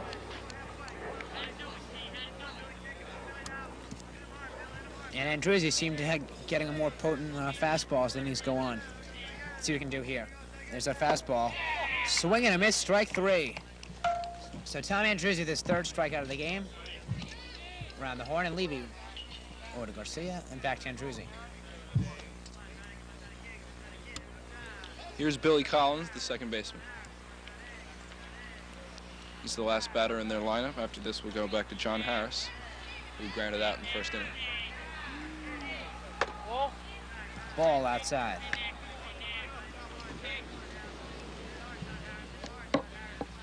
The left fielder, Tim Ware, is playing awfully close to center field.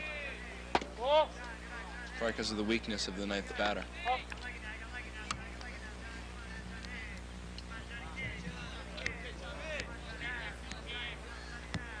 He steps up to the mound, winds up. Ball 2. High and inside.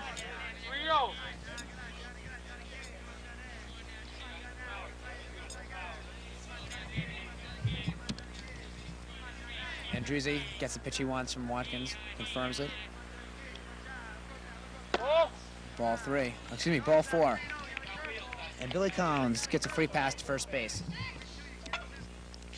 Here's John Harris, the first batter in their lineup, left fielder, who, as I said before, grounded out in the first inning.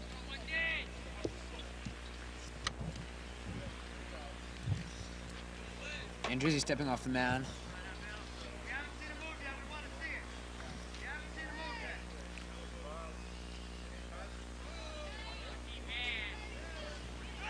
Collins is running. It's in the dirt. There'll be no throw. So with no outs, Billy Collins of Mamaroneck Tigers is on second base.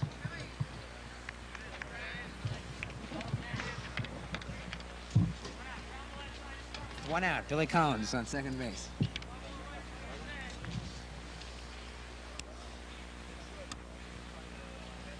It's the second stolen base against the new varsity catcher, Andy Forbes Watkins.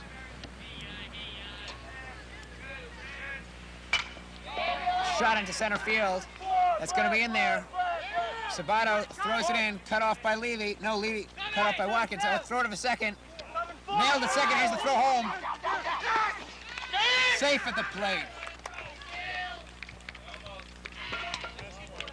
So a good throw by, I believe, Silverman to the plate, but cannot catch Billy Collins at the plate. So Mamaroneck score another run, and that'll advance the score to 3 runs for Mamaroneck and 1 run still for Scarsdale. Here's Billy Hetherington, the right fielder, who walked, then went to second on a single, third on a wild pitch, and then scored on an error by Frank Levy. That was the first run from Mamaroneck. Andruzzi with the pitch. High, ball 1.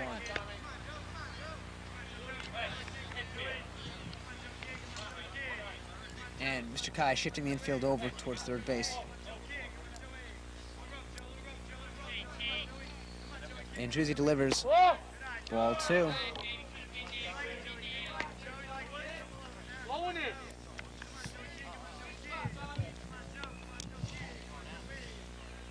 So Andruzzi having a little problem here in the third inning. And ground ball that puts it short. Skips, hops, play nicely over to Levy, and that's the inning. So at the end of 2.5 complete innings, Mamaroneck leads Scarsdale 3-1. We'll be back for the bottom of the third. We have a shot here of the large crowd at Scarsdale's Dean Field, some of whom, are former varsity players. I see Danny Steele, who played right field for the team last year, Matt Handelman, who's also was a reserve outfielder. That's all I can see from here. But anyway, getting back to the ball game we have here, it's now the bottom of the third. Scarsdale is behind Mamaroneck 3-1. Up is Rob Mathias, Dennis Garcia, and Jim Siegel. Mathias walked his last time up, got forced at second. And on the mound, Frank Dominelli remains, number 32. And as you see, Dominelli takes the mound.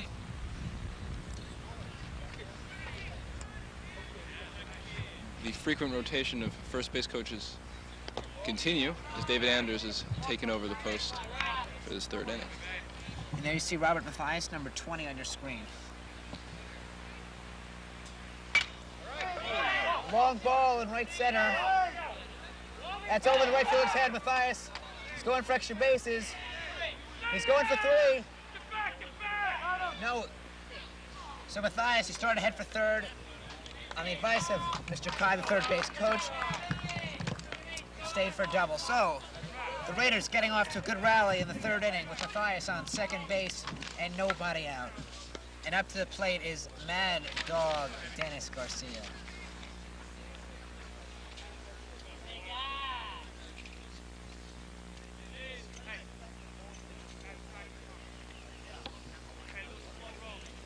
Dennis Garcia stepping up to the plate in a great opportunity to chalk up some RBIs.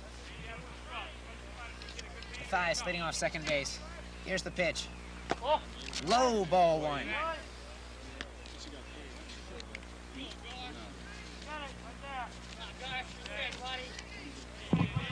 So Frank Dominelli on the mound having his troubles with Scarsdale Raider runner Rob Mathias on second base. And Dennis Garcia behind, at the plate.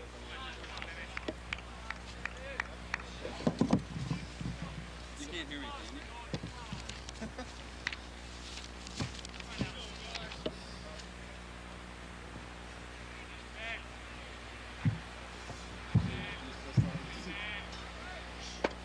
Garcia swings under the ball. Strike two. Garcia reached base in the first inning, but unfortunately for his batting average, it was due to a fielder's choice. So technically he's 0 for 1.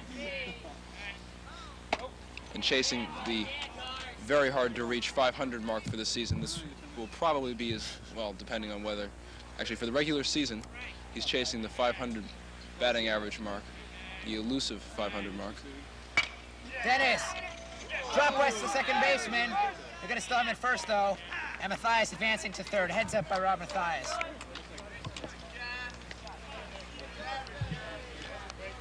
So Garcia with a well-hit ball. Almost went through, but the second baseman making a fielder's choice at first base. And stepping up is the big DH man, Jim Siegel, number 27. Jim Siegel singled his last time up.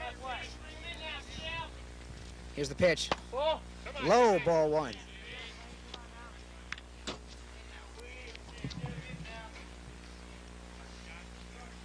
So the Raiders with a chance to catch up to Mamaroneck. A shot by Siegel in right center. That's going to be extra bases. Mathias easily scoring from third base. Here comes Siegel. He's going to have a stand-up double.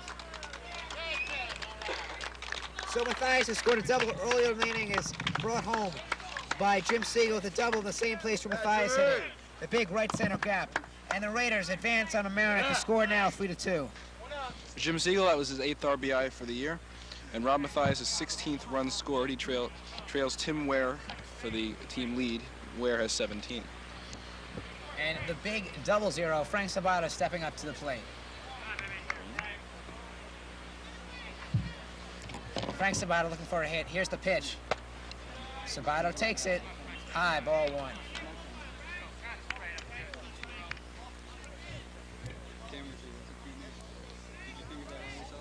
And there you see on second base, Jim Siegel. Sabato popping it up towards the booth. First baseman calling for it. No play, so Sabato looking out. On a ball that should have been caught by the first baseman.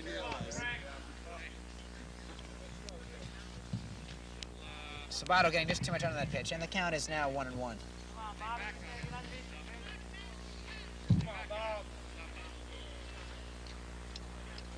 2-1.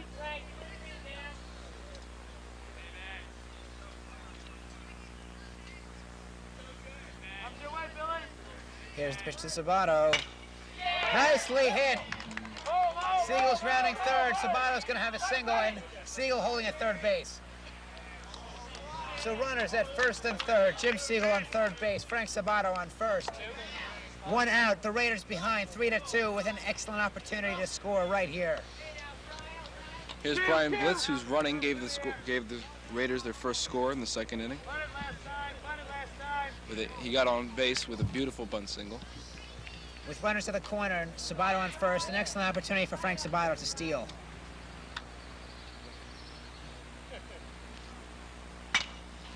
And that's going to be another hit in the right center gap by Brian Blitz. Siegel easily scoring.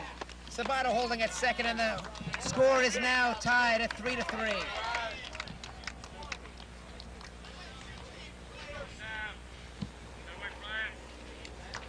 Here's Tom Andruzzi, who struck out his first time up.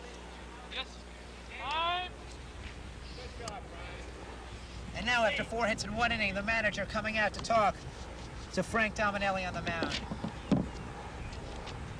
It's Raider time here, folks. The Raiders have just tied it up 3-3 in a most crucial game to reach the sectionals. If the Raiders win this, they are going to the sectionals. If not, it's doubtful.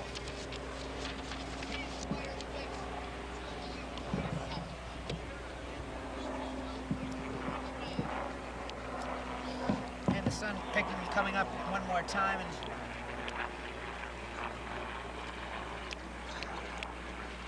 airplanes flying over above. Reminiscent of Shea Stadium. An interesting note, having not much to do with the Scarsdale Raider Ball Club. Last night's, well, actually, it's a while ago because this game will not be aired, I think, until next Tuesday. But a week ago, from the time when our viewers are seeing it, a Scarsdale Jr., Tom LaRussa, would have been playing the national anthem at Shea Stadium, but it was rained out. For the only second time the Major League CL rained out this year. And another ball in the right center gap. Andruzzi's going to have extra bases. Sabato rounding third. He's coming into the whole plate. He's going to be safe. Followed by Brian Blitz. He's going to be safe. And Andruzzi diving into third base. A triple for Tom Andruzzi with 2 RBIs. So Andruzzi, not content at only a great pitching performance, but has to win his own game, and he's doing it. The Raiders take the lead 5-3.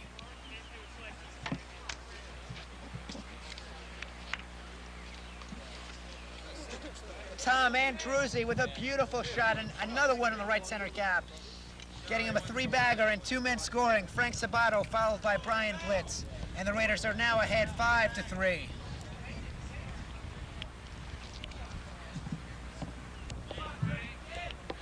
I'm not sure if our cameras caught the angle where Tom Andruzzi slid into third, but a great resemblance to when Pete Rose slid into third during the '75 World Series.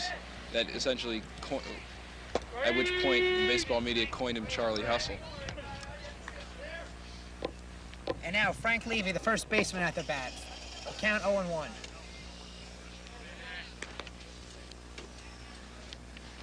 Oh!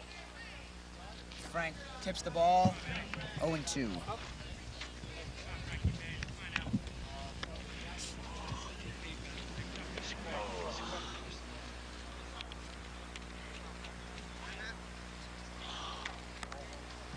So Frank Levy steps out of the box to get a little rosin, I believe.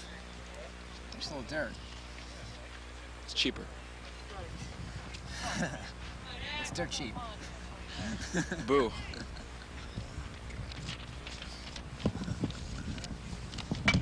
And Frank Levy smacks the ball pitcher, and that's 2. And now stepping up for the Raiders will be second baseman, Silverman. To iterate what I said before, that John Silverman, when he stepped on the plate, would be credited with a strikeout. I was incorrect. Silverman with a little blooper into short left center, caught by John Harris, and that's the inning. So a big inning for the Scarsdale Raiders as they take the lead 5-3 over Mamaroneck. We'll be back for the top of the 4th inning. And if you just joined us, we're heading into the top of the 4th inning with the Mamaroneck Tigers batting. The Scarsdale Raiders ahead 5-3 after an incredible bottom of the 3rd. And batting first will be Joe Paterno, number 34 for the Mamaroneck Tigers. And as Alan, you pointed out, not to be confused with the incredibly successful Penn State coach. And Joe Paterno gets a single into left field, rounding first. It's only the 3rd hit given up by Andruzzi in 3+ innings. Here's Rich Martinson, the 3rd baseman, got on an error by Frank Levy in the 1st inning.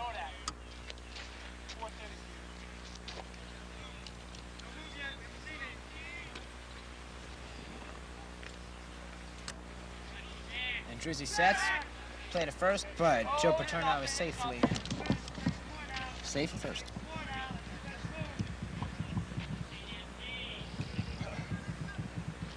And the wind picking up slightly here.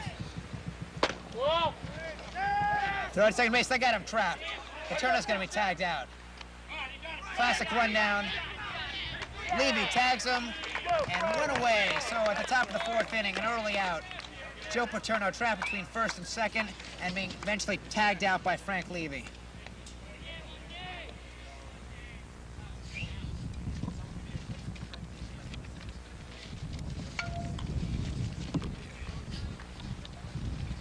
So a good break for Tom Andruzzi, the pitcher. There's Frank Levy, whose play at first base has helped Scarsdale greatly.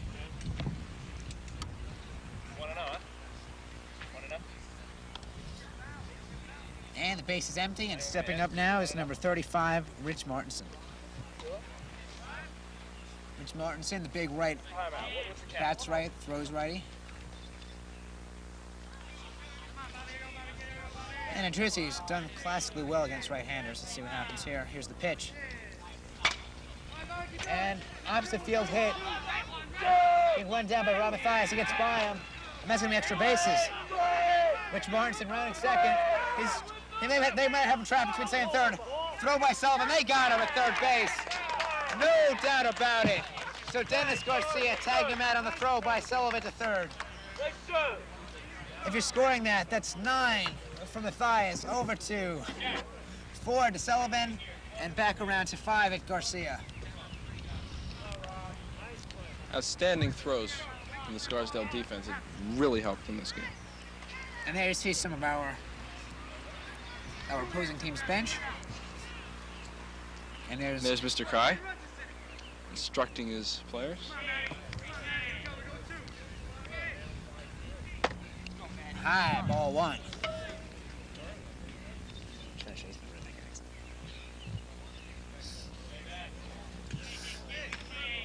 Here's the pitch. Strike 1.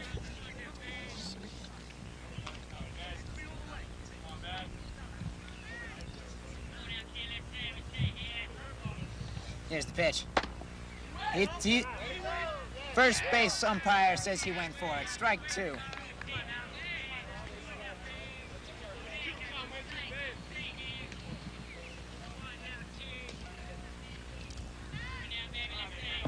So it looked like it might have been a rough inning. Might turn to a quick inning for Tom Andruzzi. Popped up, and the Gators got a souvenir.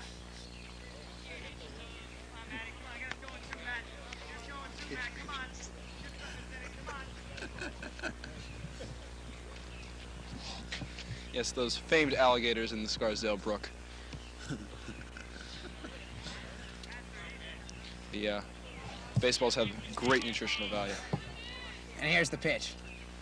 Strike 3, so a quick inning for Tom Andruzzi. And be with us in the bottom of the fourth inning with the Raiders ahead 5-3.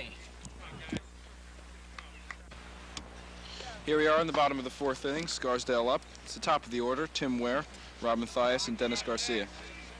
Tim Ware is flied out, whatever, center field, and grounded out to the shortstop. So Tim Ware due for a hit here, and the pitcher still remains number 32, Frank Dominelli.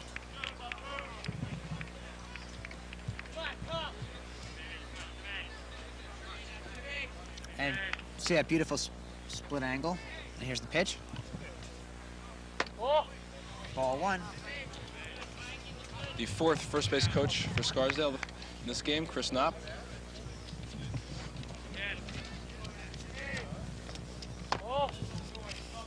Low.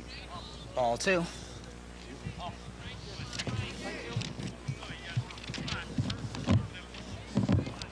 So Dominelli, after getting racked last inning, is still in on the mound.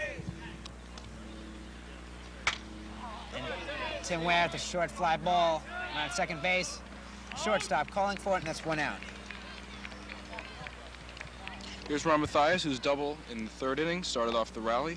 He scored on another double by Jim Siegel.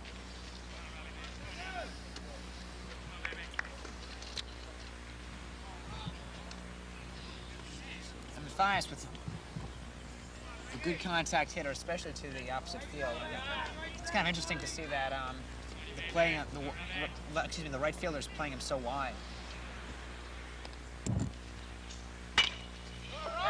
Just like I called it, Al. Mathias, the single to right field.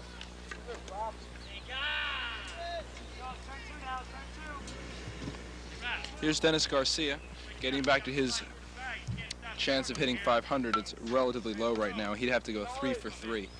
He'd have to have another 3 at-bats in order to do it. That is extraordinarily unlikely. And the Mad Dog wants that hit, you know it. Swing and a miss by Mad Dog Garcia. Another one of the old Scarsdale varsity baseball players is here, David Caslin, who was the team's MVP last year, I think. Garcia with a shot into left. That's going to fall in. And Mathias holding at second base. Garcia with a nice hit to left field. Advancing the ladder to second base. So, with 1 out, the Raiders have men on second and first. And coming up to the plate is number 27, Jim Siegel, the DH for Forbes and Watkins. Jim's 2 for 2 this game, has a single and an RBI double.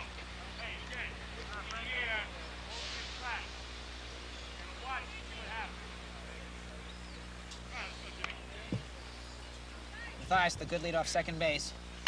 And that's going to be hit in the second base gap. Mathias holding at third base, and we got him loaded up. Runners at first, second, and third. 1 out, and up to the plate, Frank Sabato. Run for the roses, Frank. And I don't think we're going to have a pitching change here. Dominelli stepping off the mound so he can have a conference with the manager. Second time the manager's been out this game. And he's motioning towards first base, I think.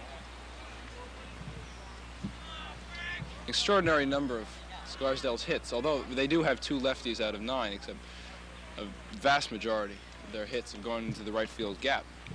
Which shows that although their pitcher has been not overpowering them, but has made the Scarsdale get behind in their swing, they have hit it where people aren't, which has accounted for their 5-3 lead and bases loaded with only 1 out. Well, getting back to the gameplay right now, it looks like Dominelli's going to stay in on the mound. And Sabato is up with a great opportunity to rack up the RBI column. Sabato is first in the team with RBIs. He has 19. Second closest is Brian Blitz with 15 and Andruzzi with 13. May have changed after this game. And Sabato in center field, caught by the center fielder, and Mathias holding at third base. Very nice play by the center fielder, who didn't run in immediately. He waited until he had a full head of steam before he caught the ball. So if Mathias were running from third, he would have a very good throw. And he did throw it, and Mathias would have been out by a mile. And now with 2 outs, Brian Blitz steps up to the batter's box. Brian with a hit last inning and scored a run. Also scored another run in the second inning after having a single, stealing 2 bases. And Brian swings at a high pitch and fouls it off. Count is 0-1.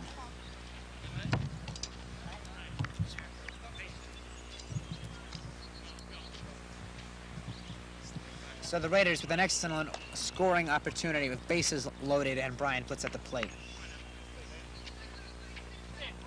Let's see what Brian can do here, the big number 22. Here's the pitch. In the dirt, 1-1.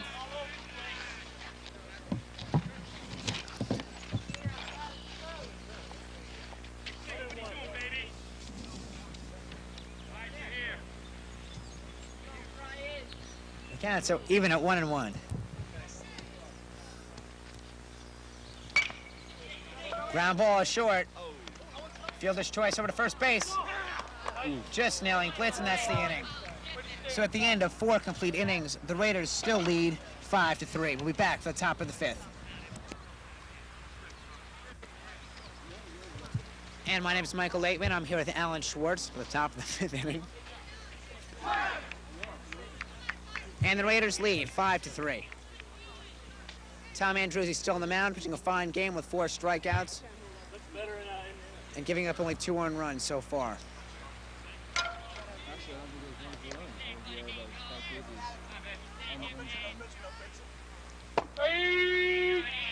Strike 1. 0-1.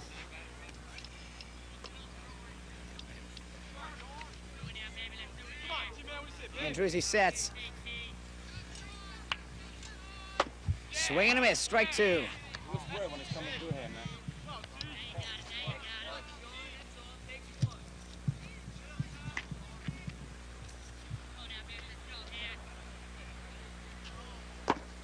Low, ball 1.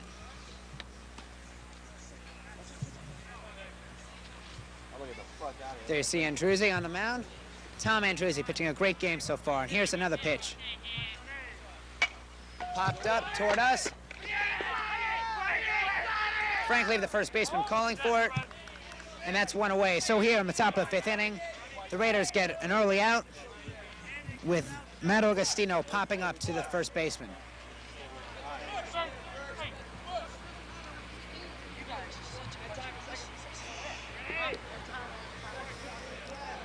No on, 1 out. And the Raiders are leading here on the top of the 5th, 5-3.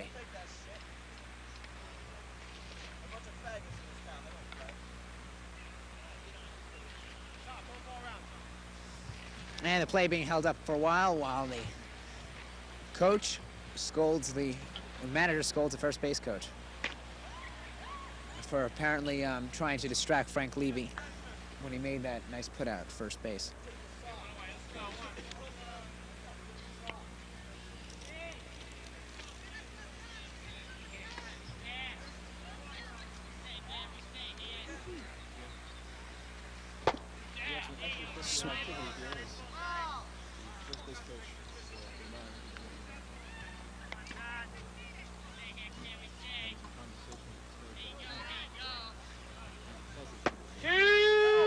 Strike 2.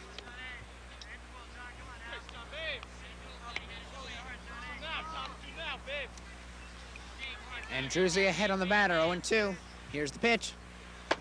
High, ball 1, 1-2.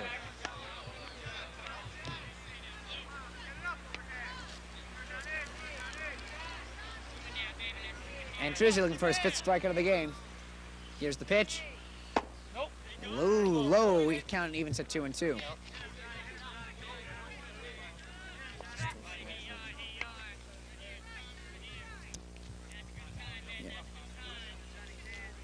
Batter right now, struck out his last time up.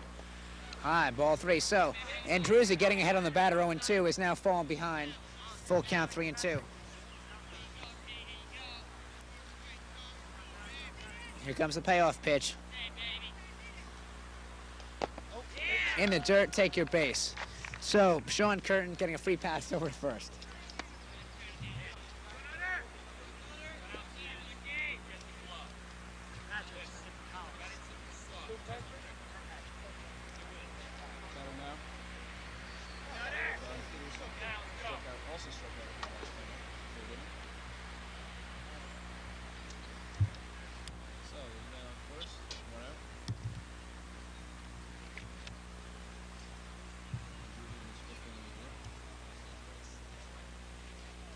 Patrick. And the play being held up for a bit. Let's go,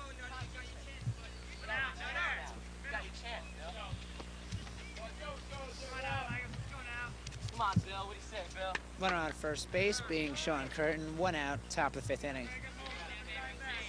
Tom Andruzzi looking for a K here, possibly double play. Low, ball 1. So Sean Curtin on first with not a great deal of speed, staying close to the bag at first.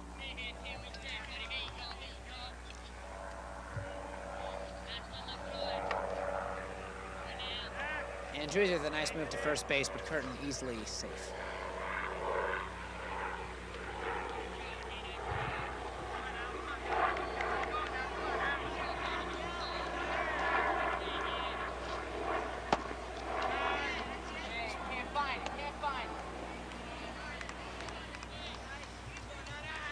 So it's getting late in the game here, 5th inning.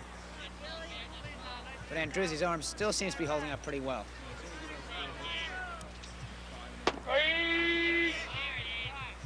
Good pitch, strike right down the middle. Good pitch to hit.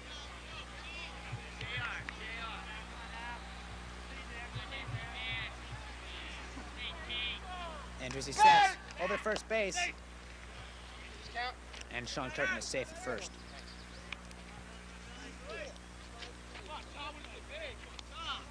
Scarsdale's getting closer and closer to the earth.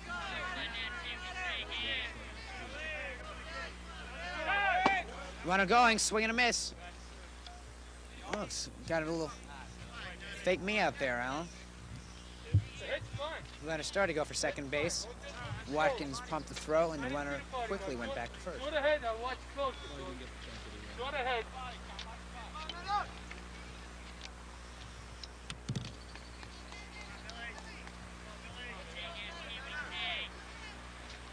Here's the pitch. Runner going. Throw to second. And the runner slides into the throw. So Sean Curtin, the runner advancing to second base on a stolen base.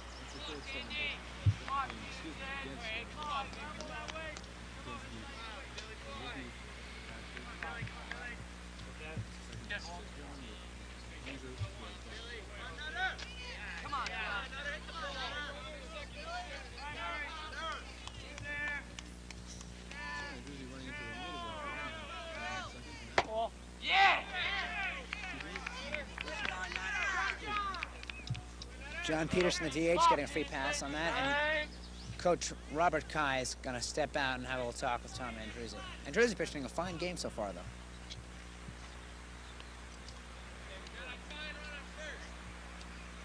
And Forbes Watkins stepping out to the mound as well. And the sun picking up out here. Still not too much wind, a great day for baseball. And if the Raiders do get into the sectionals, we will not be broadcasting it, probably. So please try and come out to either Willoughby Dean Field or wherever the Raiders do play to give them a lot of encouragement. Not they need it, but it's always nice to have the fans stand out.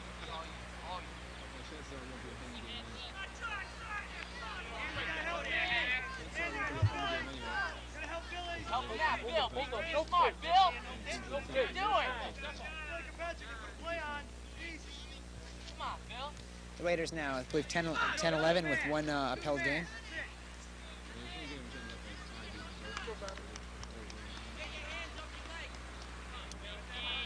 Frank Levy playing in at first base. Whoa. Hey, can't find. Can't find.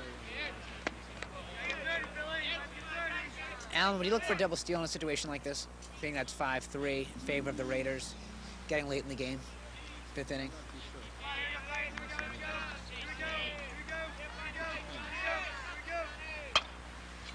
Hey, Alan. Into the parking lot.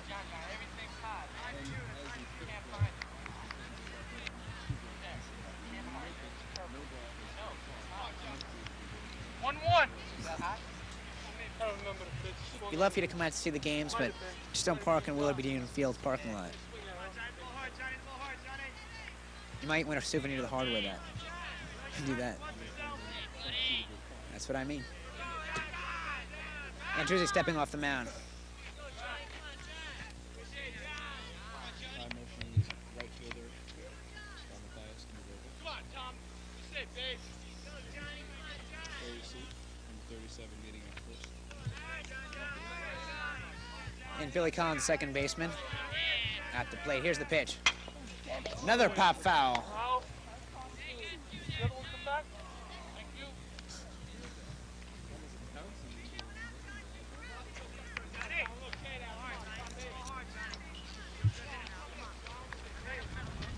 One, two. The count, 1-2 on Billy Collins. And Andruzzi needing a strikeout here. It's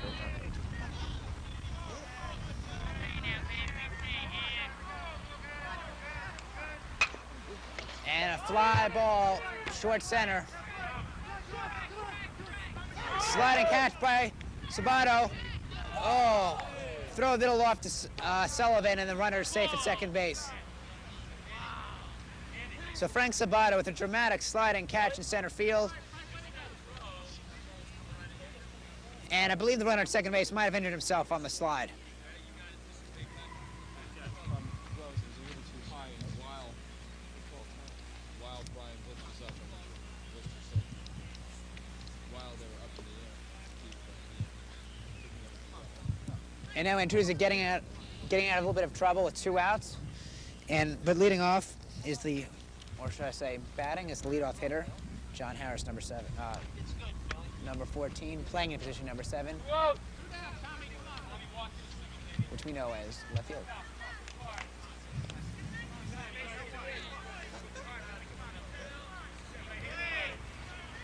Harris using a black aluminum bat. As you might know, it's outlawed in the major leagues. An aluminum bat, not a black bat.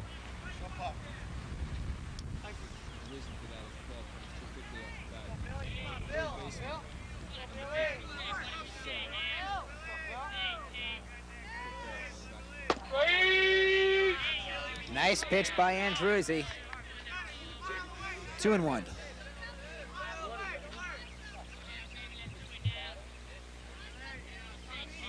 And runners remain at first and second base. 2 outs. Top of the 5th. Balls in the dirt, gets by Watkins, and runners advance to second and third, respectively. And with runners at second and third,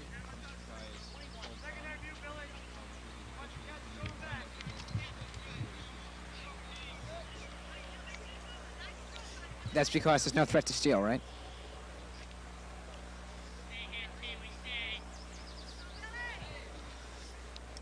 And Andruzzi going to the stretch. And it's going to be a fly ball to Mathias in right. Mathias calling for it, and a clutch out. So at the end of 4.5 complete innings, the Raiders still ahead 5-3. We're back here at Willard B. Dean Field. Tom Andruzzi is batting. Scarsdale's leading Mamaroneck 5-3.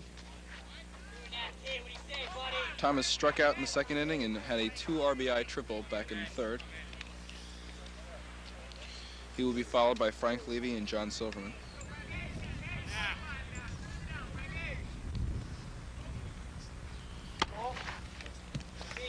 Ball outside. And Frank Dominelli, the starting pitcher for Mamaroneck, is still in even after giving up 5 earned runs. You have to wonder about the depth of Mamaroneck's relief pitchers. If Dominelli is still in after being literally racked for the past 2 innings. Well, you never know how many games they've played. They may have played games Monday and Tuesday and used up their pitching staff. They may not have, but... And that's a strike, 1-1. They probably just have faith in Dominelli's pitching. And here's the pitch. Good old nubber. Fielded by a third baseman. And Andruzzi's out at first base. So 1 out here in the bottom of the 5th inning. Getting back to that trivia question, who gave up Reggie Jackson's 400th home run? It was Britt Burns of the Chicago White Sox as a rookie in 1980. And stepping up to the plate is Frank Levy. Just in case someone comes up to you on the street and asks you that question, you'll know. Shot by Levy in the hole. That second baseman fields it nicely. Over to first. 2 away. Here's John Silverman, the second baseman, who's 0 for 2. 2 out. 2 quick outs here in the bottom of the 5th inning. Scarsdale leading 5-3 over Mamaroneck, going for a berth in the sectionals if they win this game. Here's the pitch. Silverman with another shot to first base. Taken by the first baseman, and that's a quick 3. So myself, Michael Laitman, and Alan Schwartz will return for the bottom of the 5th inning with the Raiders ahead 5-3.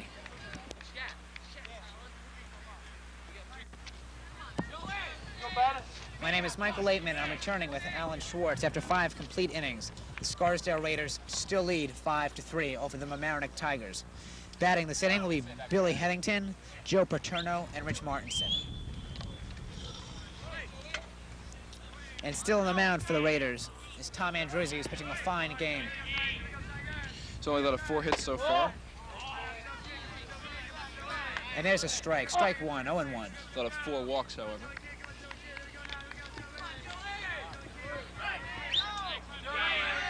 And the coach, Mr. Robert Kai, motioning the fielders to shift to the left field line. Strike 2, 0-2. Tom going for his 5th strikeout of the game. His last strikeout came to Bob Beresford in the top of the 4th inning. Low, 1-1.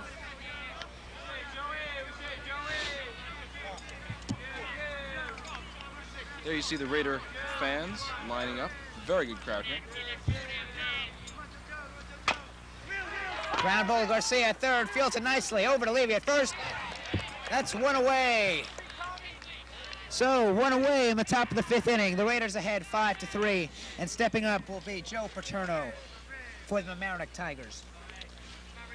He's had 2 hits and 2 times up. Singled in the 1st and 4th innings, scored their 2nd run. Joe Paterno stepping up at the plate to face Tom Andruzzi, who's pitching a fine game, and here's the pitch by Andruzzi. Ball 1 inside.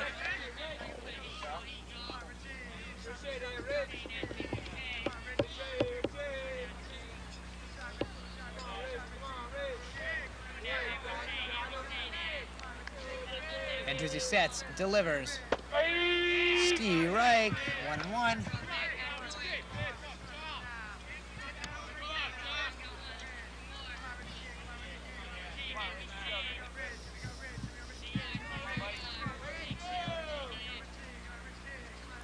Strike 3. Have a seat. Not just yet. There are only 2 strikes on the batter. No way. Well, baseball's for surprise, excuse me. All right. Man, I'll tell you, let's make a prediction. He's going to strike him out. Not like that. It's 1-2. 1-2 on Joe Paterno at the box. Andruzzi, the Iceman, at the mound. Sets, delivers.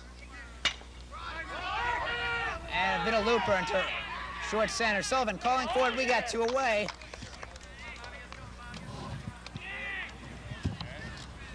So Sullivan with the put out, and Andruzzi has 2 early outs.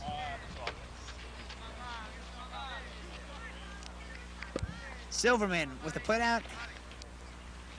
There you see the Raider bench.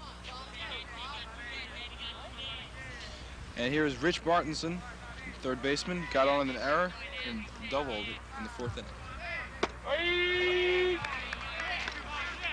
Strike 1.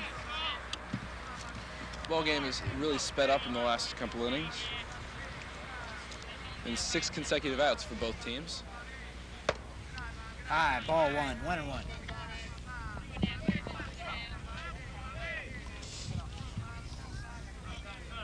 Andruzzi with nobody on, 2 men out, top of the 6th inning, excuse me.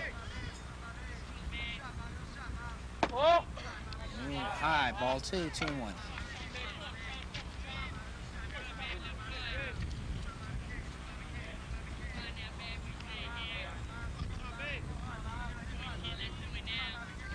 Andruzzi gets his pitch. High, ball 3, 3-1.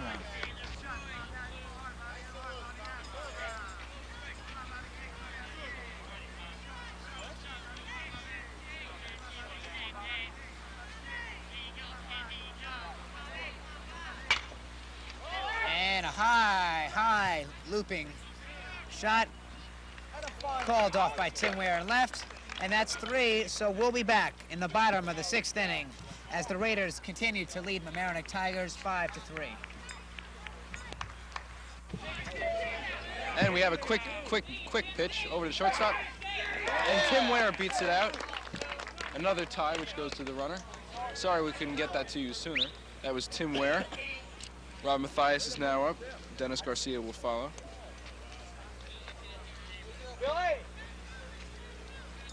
That was Timmy's first hit of the game after previously going 0 for 3.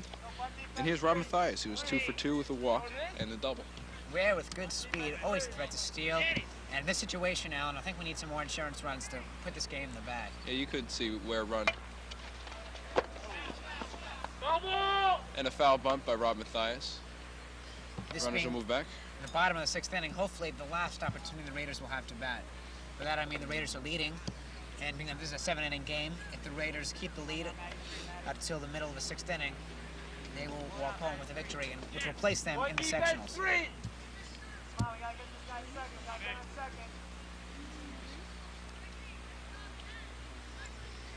Mathias has had both of his hits go to the right field. And a pitch out.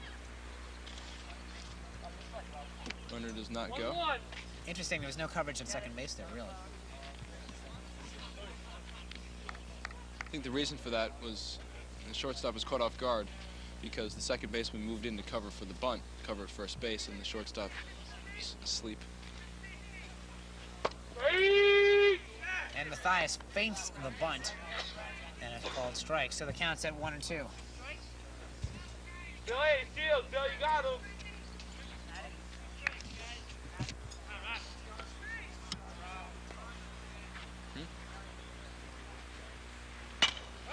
Mathias slaps at it.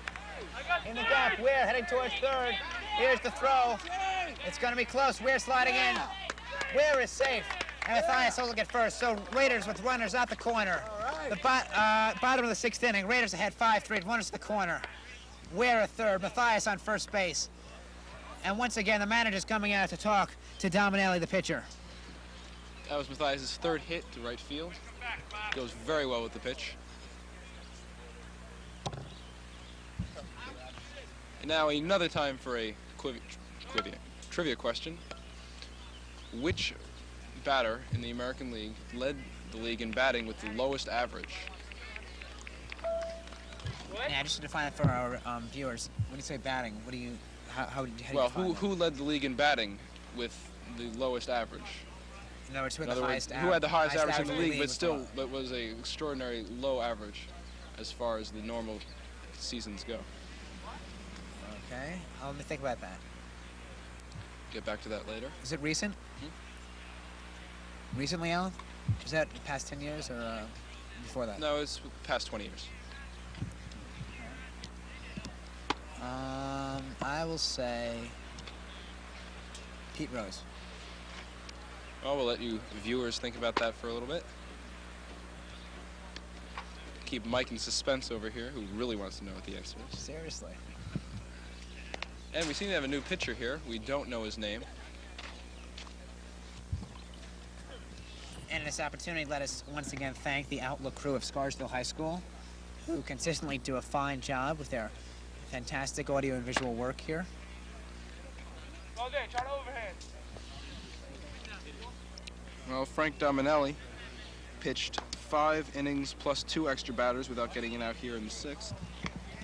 Gave up 11 base hits in 5 innings. I'm sure he's not pleased with that. Gave up 5 runs, not including the ones that may score here. The base runners are his responsibility, even though the new pitcher's on the mound.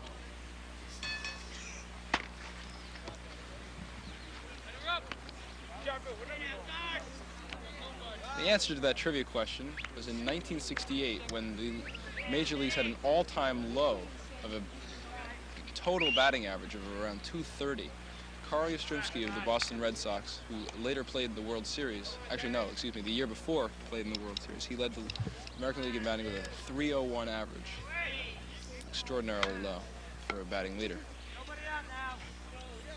And Dominelli taken out at the mound and replaced by number 25. Interesting note, because of the leagues having such a low batting average that year, they lowered the mound to its present level. That way the hitters could get a better advantage. It's interesting. And Mad Dog Garcia up with runners in the corners. In the dirt. Mathias taking a good opportunity to go to second, and then throwing to second base, cut off by the shortstop, number 51. And now with runners on second and third base, Mad Dog Dennis Garcia, number 54, has an opportunity to get some insurance runs for the Scarsdale Raiders. The Raiders leading 5-3, bottom of the 6th inning, against the Mamaroneck Tigers.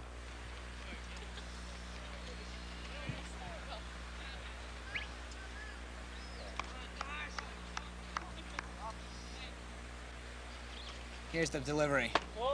Ball inside, high on Dennis Garcia, 0-1. Excuse me, 1-0.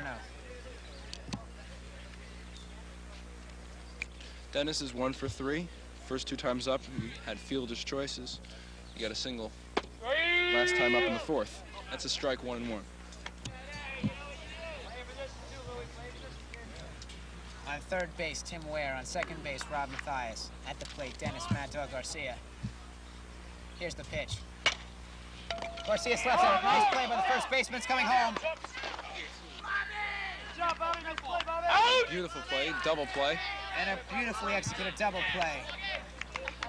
3-2 double play, getting Garcia at first base and nailing Tim Ware at the plate. On the play, Mathias moved to third. Now there are 2 out. Mathias at third. Scarsdale still leading, 5-3. And the big first baseman, excuse me, the big DH who also plays first base, Jim Siegel, stepping up to the plate. Siegel's 3 for 3 with a double and an RBI. Scored 1 run. And I'd like to see an extra run scored just to give our fine pitcher Tom Andrews a little bit of insurance going into the 7th inning. The 7th and what should be the final inning. Garcia with a good, Siegel with a good cut, just over the ball though. 0-2. And there you see number 27, Jim Siegel. Siegel a southpaw. Good tight stance. And just inside the foul line, Siegel with an oddly hit ball, but it counts, and that's a single for Jim Siegel, scoring from third base. That was Rob Mathias scoring on the hit by Jim Siegel. Siegel's 4th hit of the day. And a pinch runner, Kevin Rich. Kevin, in a mainly pinch running role, has scored 5 runs for the Raiders this year.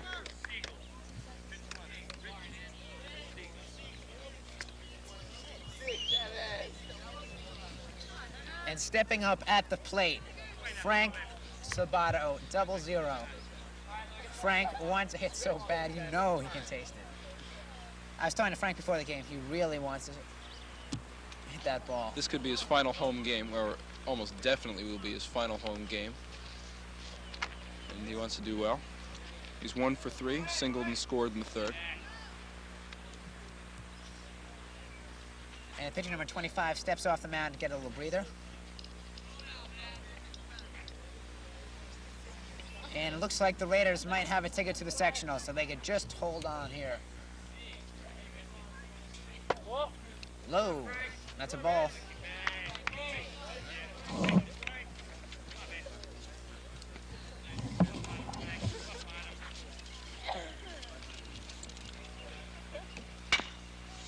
Shot.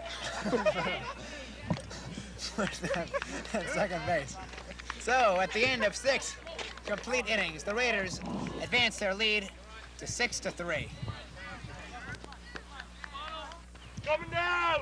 My name is Michael Laitman. I'm here with Alan Schwartz, which might be our swan song broadcast. The Raiders are leading 6-3. It's the top of the 7th inning, what should be the final inning. Tommy Andruzzi pitching a superb game and stepping up the plate from the Marinick Tigers, number 55, Billy Collins.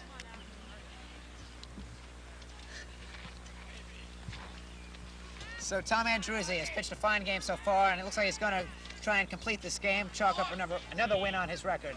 Tom Andruzzi not only pitching a fine game, but hit in what might be the winning runs with a beautiful triple into the right center gap. In fact, he will get the game-winning RBI if this game ends as it is now. He drove in the 3rd and 4th runs. Here's the pitch by Andruzzi. Inside, ball 1.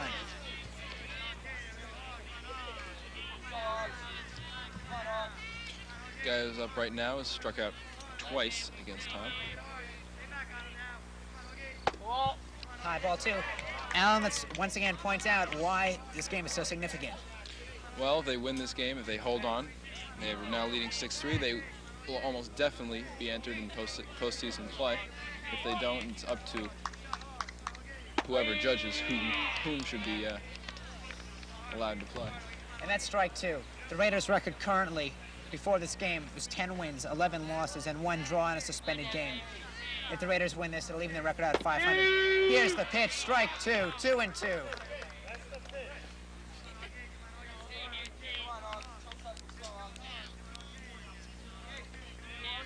The payoff pitch by Andruzzi. Swing and a miss. Strike 3. Round the horn. Garcia, blitz. Silverman leading. My apologies to Silverman. I'm sorry. For some reason, I have a mental block on his name. I seem to be calling him Sullivan through the whole game. I am sorry about that. Playing a fine game at second base, though. He had an assist to cut down a runner at third base a couple innings ago. That was in the 4th inning. So Andruzzi looking to take it home now. Here's the pitch. I think we have to compliment Andy Forbes Watkins in his first game as a varsity catcher. Done very well. Here's the pitch by Andruzzi. Steve right. Strike 2. Well, now, looks like I'm going to get home for supper now. If Andruzzi can just put away the next 2 batters. Here's the pitch by Andruzzi. Low, ball 1.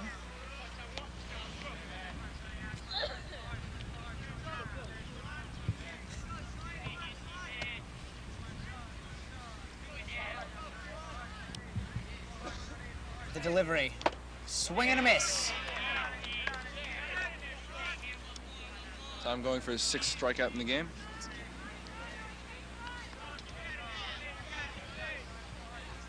Well, Alan, this might be my final broadcast of my 2-year career here with the Outlook crew. And there's a swing.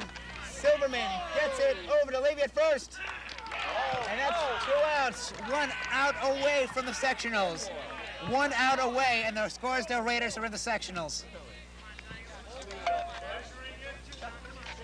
So as I was saying, Alan, this is my final game of my final broadcasting game for the Scarsdale Raiders. It's been a pleasure over the past 2 years. Last year with Andy Stern and this year with you.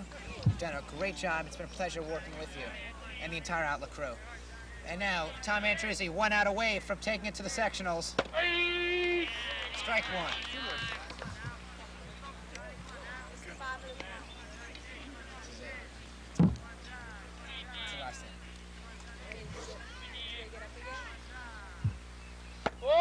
Low, ball 1. Batter is Sean Curtin, struck out and walked. Has yet to hit the ball in fair territory. It's true, a fan just pointed out, but there is yet to be a windshield broken. Ground ball, fielded by Blitz, over to Levy. The Raiders are in the sectionals. The Raiders are in the sectionals. They have just won it. The Raiders advancing the record to 11 wins and 11 losses and 1 draw, evening the record at 500. Tom Andruzzi with a fine game, and the Scarsdale Raiders are going to be in the sectionals. Alan, it's been a great game. Let's wrap it up. Okay, the offensive stars for Scarsdale would easily be Jim Siegel, 4 for 4, 2 RBIs. Tom Andruzzi with the game-winning RBI. He had a triple in the 3rd inning to score 2 runs. Rob Mathias was 3 for 3 with 2 runs scored and a walk. And then the pitcher, Tom Andruzzi, not on the hitting side of the game, but on the pitching side, had 6 strikeouts. I believe he had a 4-hitter, 4 walks, but he won the game 5-3. Another comeback win for Scarsdale, a tradition with them this season. They down 2-0 after the 1st inning, ended up winning at 5-3. Another successful season for Scarsdale. They ended up at the 500 mark. At least 3 years in a row they've reached that plateau. They will be in the sectionals almost definitely, I believe, either Saturday or sometime early next week. And by this time, they may have either won or lost that game. By the time you see this, I believe it's going to be aired, I believe, the 28th. So we won't keep you informed on the air, but ask around, see if the Scarsdale Raiders are still playing. And Alan, once again, let me thank you and thank the entire Outlook crew for doing just a simply marvelous job this year following the Scarsdale Raiders. It's been my pleasure. My name is Michael Laitman, and I want to thank all the fans for watching me over the past 2 seasons. And just to wrap it up one more time, the Scarsdale Raiders have defeated the Mamaroneck Tigers soundly, 6-3, and will advance to the sectionals. Thank you so much for watching, and please come down to the game to watch Scarsdale Raiders take on their opponent at Willard. Hopefully at Willard B. Dean Field, probably not. You might have to travel on the road with the Raiders, but I'll be there, and I hope to see you there. Thank you so much. It's been a great season. Way to go, Raiders. You've made it. You deserve it. Good luck in the sectionals.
Scarsdale Public Schools presents Scarsdale Varsity Baseball. The Scarsdale Raiders versus the New Rochelle Huguenots from Willard B. Dean Field at Scarsdale High School. It's a beautiful day here at Dean Field. Scarsdale Raiders have played 14 games this year. This is their 15th. They're 6-8, rather disappointing 6-8. Tony Abatini was hoping they'd be about 9-4, 9-5 right now. Unfortunately, they're not. They're 3-2 in league play. They're playing the New Rochelle Huguenots, who are 8-3. One of their losses came last Friday to Scarsdale in a 4-3 game. Chris Cochran was the pitcher. He starred in that game. And I'm here with Kevin Rich, who will go through the Scarsdale lineup for you. Thanks, Big Bert. Over at first base for the Scarsdale Raiders is John Levy. Playing second base, we have Dave Andrews. At shortstop, this year's big surprise, Chris Cochran. At third base, Brian Blitz, always steady in play. Out in left field, Tom Steger, strong arm and possibility of a big bat. In center field, we have the sophomore, Todd Rosenthal. And in right field, last year's leading hitter, Rob Mathias. Behind the plate, we have Tom Andruzzi. And on the mound, the man with what Coach Tony Abatini says the best curveball on the team, Kurt Peterman, making his first start of the year. Well, Scarsdale, as I said before, rather disappointing 6-8. Starting to pick it up. They were 4-7 last week. Obviously going 2-3 since. Hoping that their 3-2 mark in league play will help them get into the sectionals. Abatini was talking to me before, said that if they end up with a record of about 12-11, they'll have a pretty good shot. Last year they went to the sectionals, lost in the first round to Suffern. But that was under Coach Kai. As many people may know, Coach Kai resigned this year, leaving the managerial reins to Tony Abatini, who last year was the coach of the JV team. He was 18-1, a phenomenal 18-1 with a team full of stars, many of whom made the varsity squad this year. So that's one of the reasons why Coach Abatini is somewhat disappointed with the play this year, although the seniors have been playing well for them. Anyway, Peterman here is talking to a couple of his infielders, waiting for the game to start. The umpires are discussing some of the ground rules. And Kevin, you were on the team last year. What do you see as some of the inside info you could give us on a couple of the players? Well, I would say that Kurt Peterman's performance last year as a pitcher showed good promise for a sophomore, and this year his relief performance and low ERA of 2.15 have proven that he's going to be an up-and-coming pitcher in this league. Also, the steady infield play of Brian Blitz proves to be a key factor in the well-disciplined Scarsdale team. We have two visitors here. We're about ready for the start, and we're just waiting for the first batter and the umpires to start the game. It is a beautiful day. Temperature is about 80 degrees. A couple of rowdy fans at the back of us here.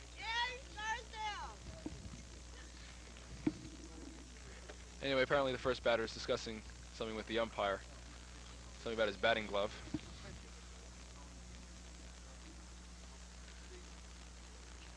Peterman contemplating the game. This is his first start of the season. He's mainly been a relief pitcher, nicknamed the Terminator by Tony Abatini. He's taking a couple of warm-ups now.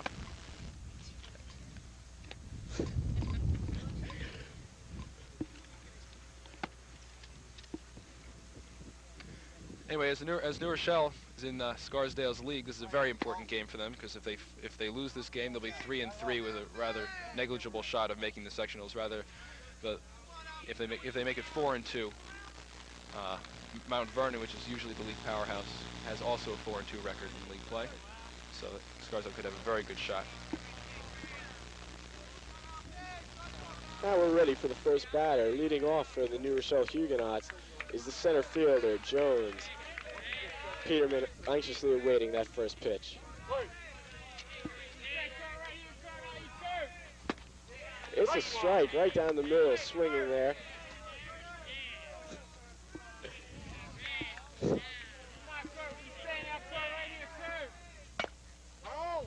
Foul ball almost into the New Rochelle bench.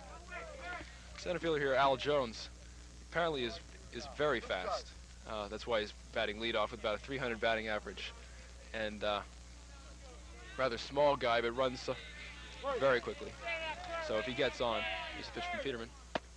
High, ball 2.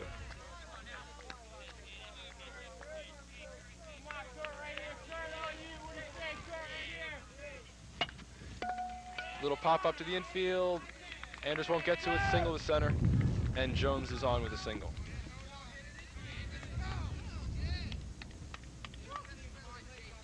Nothing you can really do about that. He jammed him, but apparently strong enough to hit right over the infield.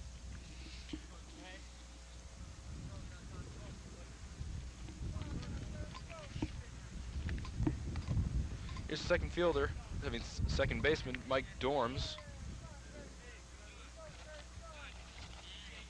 Not too much inside info on him. Apparently this is his first game up with New Rochelle from the JV team. They had an injury to their normal second baseman. That was ball one outside on a heater by Peterman. He's got to be disappointed after that first hit, a cheap little shot out of the infield. He was pitching quite well, had 2 strikes on the batter, and he's ready for the second pitch, that Mike Dorms. There's a called strike as Dorms squared around to bunt. Peterman just blew it right by him. Al Jones is on first, is looking, third base coach's signs. Peterman looking into the sign, looking for the sign from Tom Andruzzi. And a throw to first. Jones is in. John Levy's playing first for the Raiders.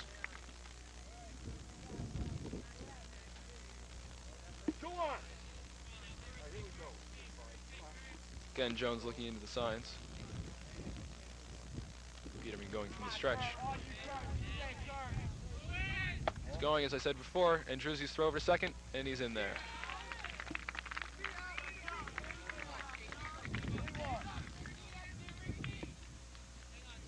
Peterman seems to be throwing a little high tonight, but he's got good heat on the ball, and if he can just control his placement, he should have a good game. Mike Dorms looking for a couple of signs. Could be another bunt. Get the guy over to third with only 1 out. Sac fly could bring him in. Peterman waiting for the batter to get in. Here he is. And here comes the pitch. Ball gets away from Andruzzi. Throw over to third, and he's in. It's a walk anyway. We've now got first and third with the number 3 batter up, the pitcher, Joe Siller. He seems to be a big man with the potential for a lot of power. With first and third and nobody out, it's an early jam that no pitcher would like to be in. Strike 1 to Siller. Raiders have had a problem this year starting off the game well. I think in the last 9 ball games they've played in, they've fallen behind in the first inning. Abatini was discussing to his team before that he does not want pattern to continue, but here's a quick steal. Unfortunately, Peterman never saw him, and here comes the batter, the runner home. Throw to Andruzzi, and he's safe. So double steal there by New Rochelle. Works. Usually, the pitcher will throw home, and the catcher will not throw to second, so that the runner from third will not come home. Unfortunately, Andruzzi did throw it over there. Cochran cut it off and didn't get it at home in time. Quite early, we can see the style of the New Rochelle team. They're going to get on and move over as fast as they can, any way they can, using bunts, runs, any way they can do it. Anyway, so now we have a runner on second, still not out. Joe Siller, pitcher up at the plate. Ooh. Ball 2. Looked like he'd almost hit him there.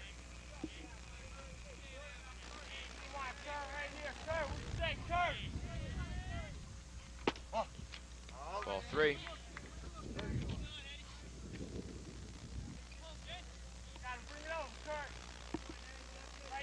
Peterman usually gets out of these jams as he is a relief pitcher. He's usually over here right to us. Holy shit. Ooh. Hits the car over here, parking lot. Full count, 3-2. One parks here at his own risk.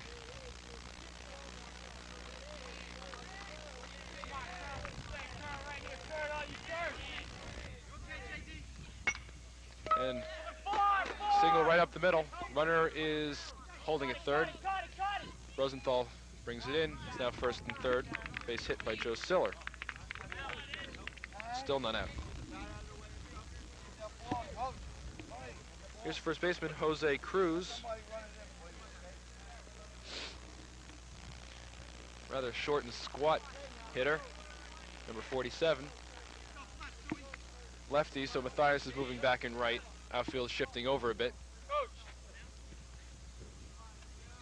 Peterman does not look pleased. I'm surprised he's not doing as well as he usually would, because he is a relief pitcher and faced with these situations normally. Here's a shot to left field, coming in, he's got it. Brings it in, he's tagging up. Third baseman to home, and he tags him out, double play. 7-5-2 double play. Now it's 2 out. Runner on first did not advance.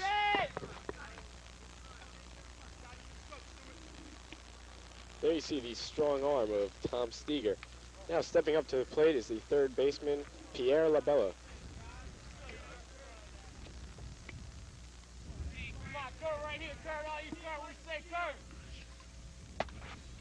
Here's ball 1. Peterman up high again. He seems to be having problems with those high pitches. Pick off, safe.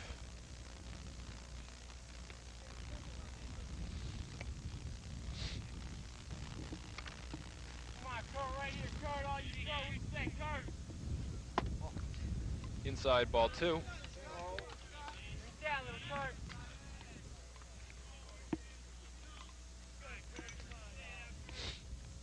Saw Tom Steger there with that double play throw. Abatini said that he is the strongest arm on the team. Here goes the runner. Throw to second by Andruzzi.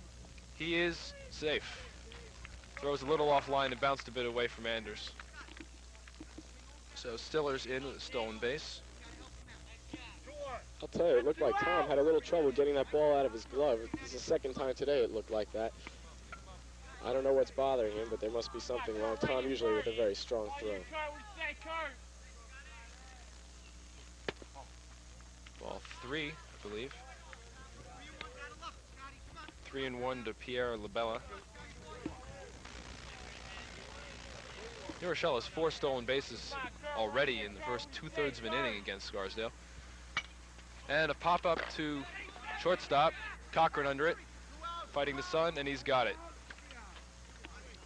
3 up, 3 outs. New Rochelle scores 1 run on 2 hits. Nice double play, outfield double play, and we'll be back with the bottom of the second. We're back here at Dean Field for the bottom of the first inning. I said the bottom of the second erroneously after the end of the top of the first. As you know, New Rochelle's leading 1-0 on a run that came from a lot of stolen bases, a lot of runs.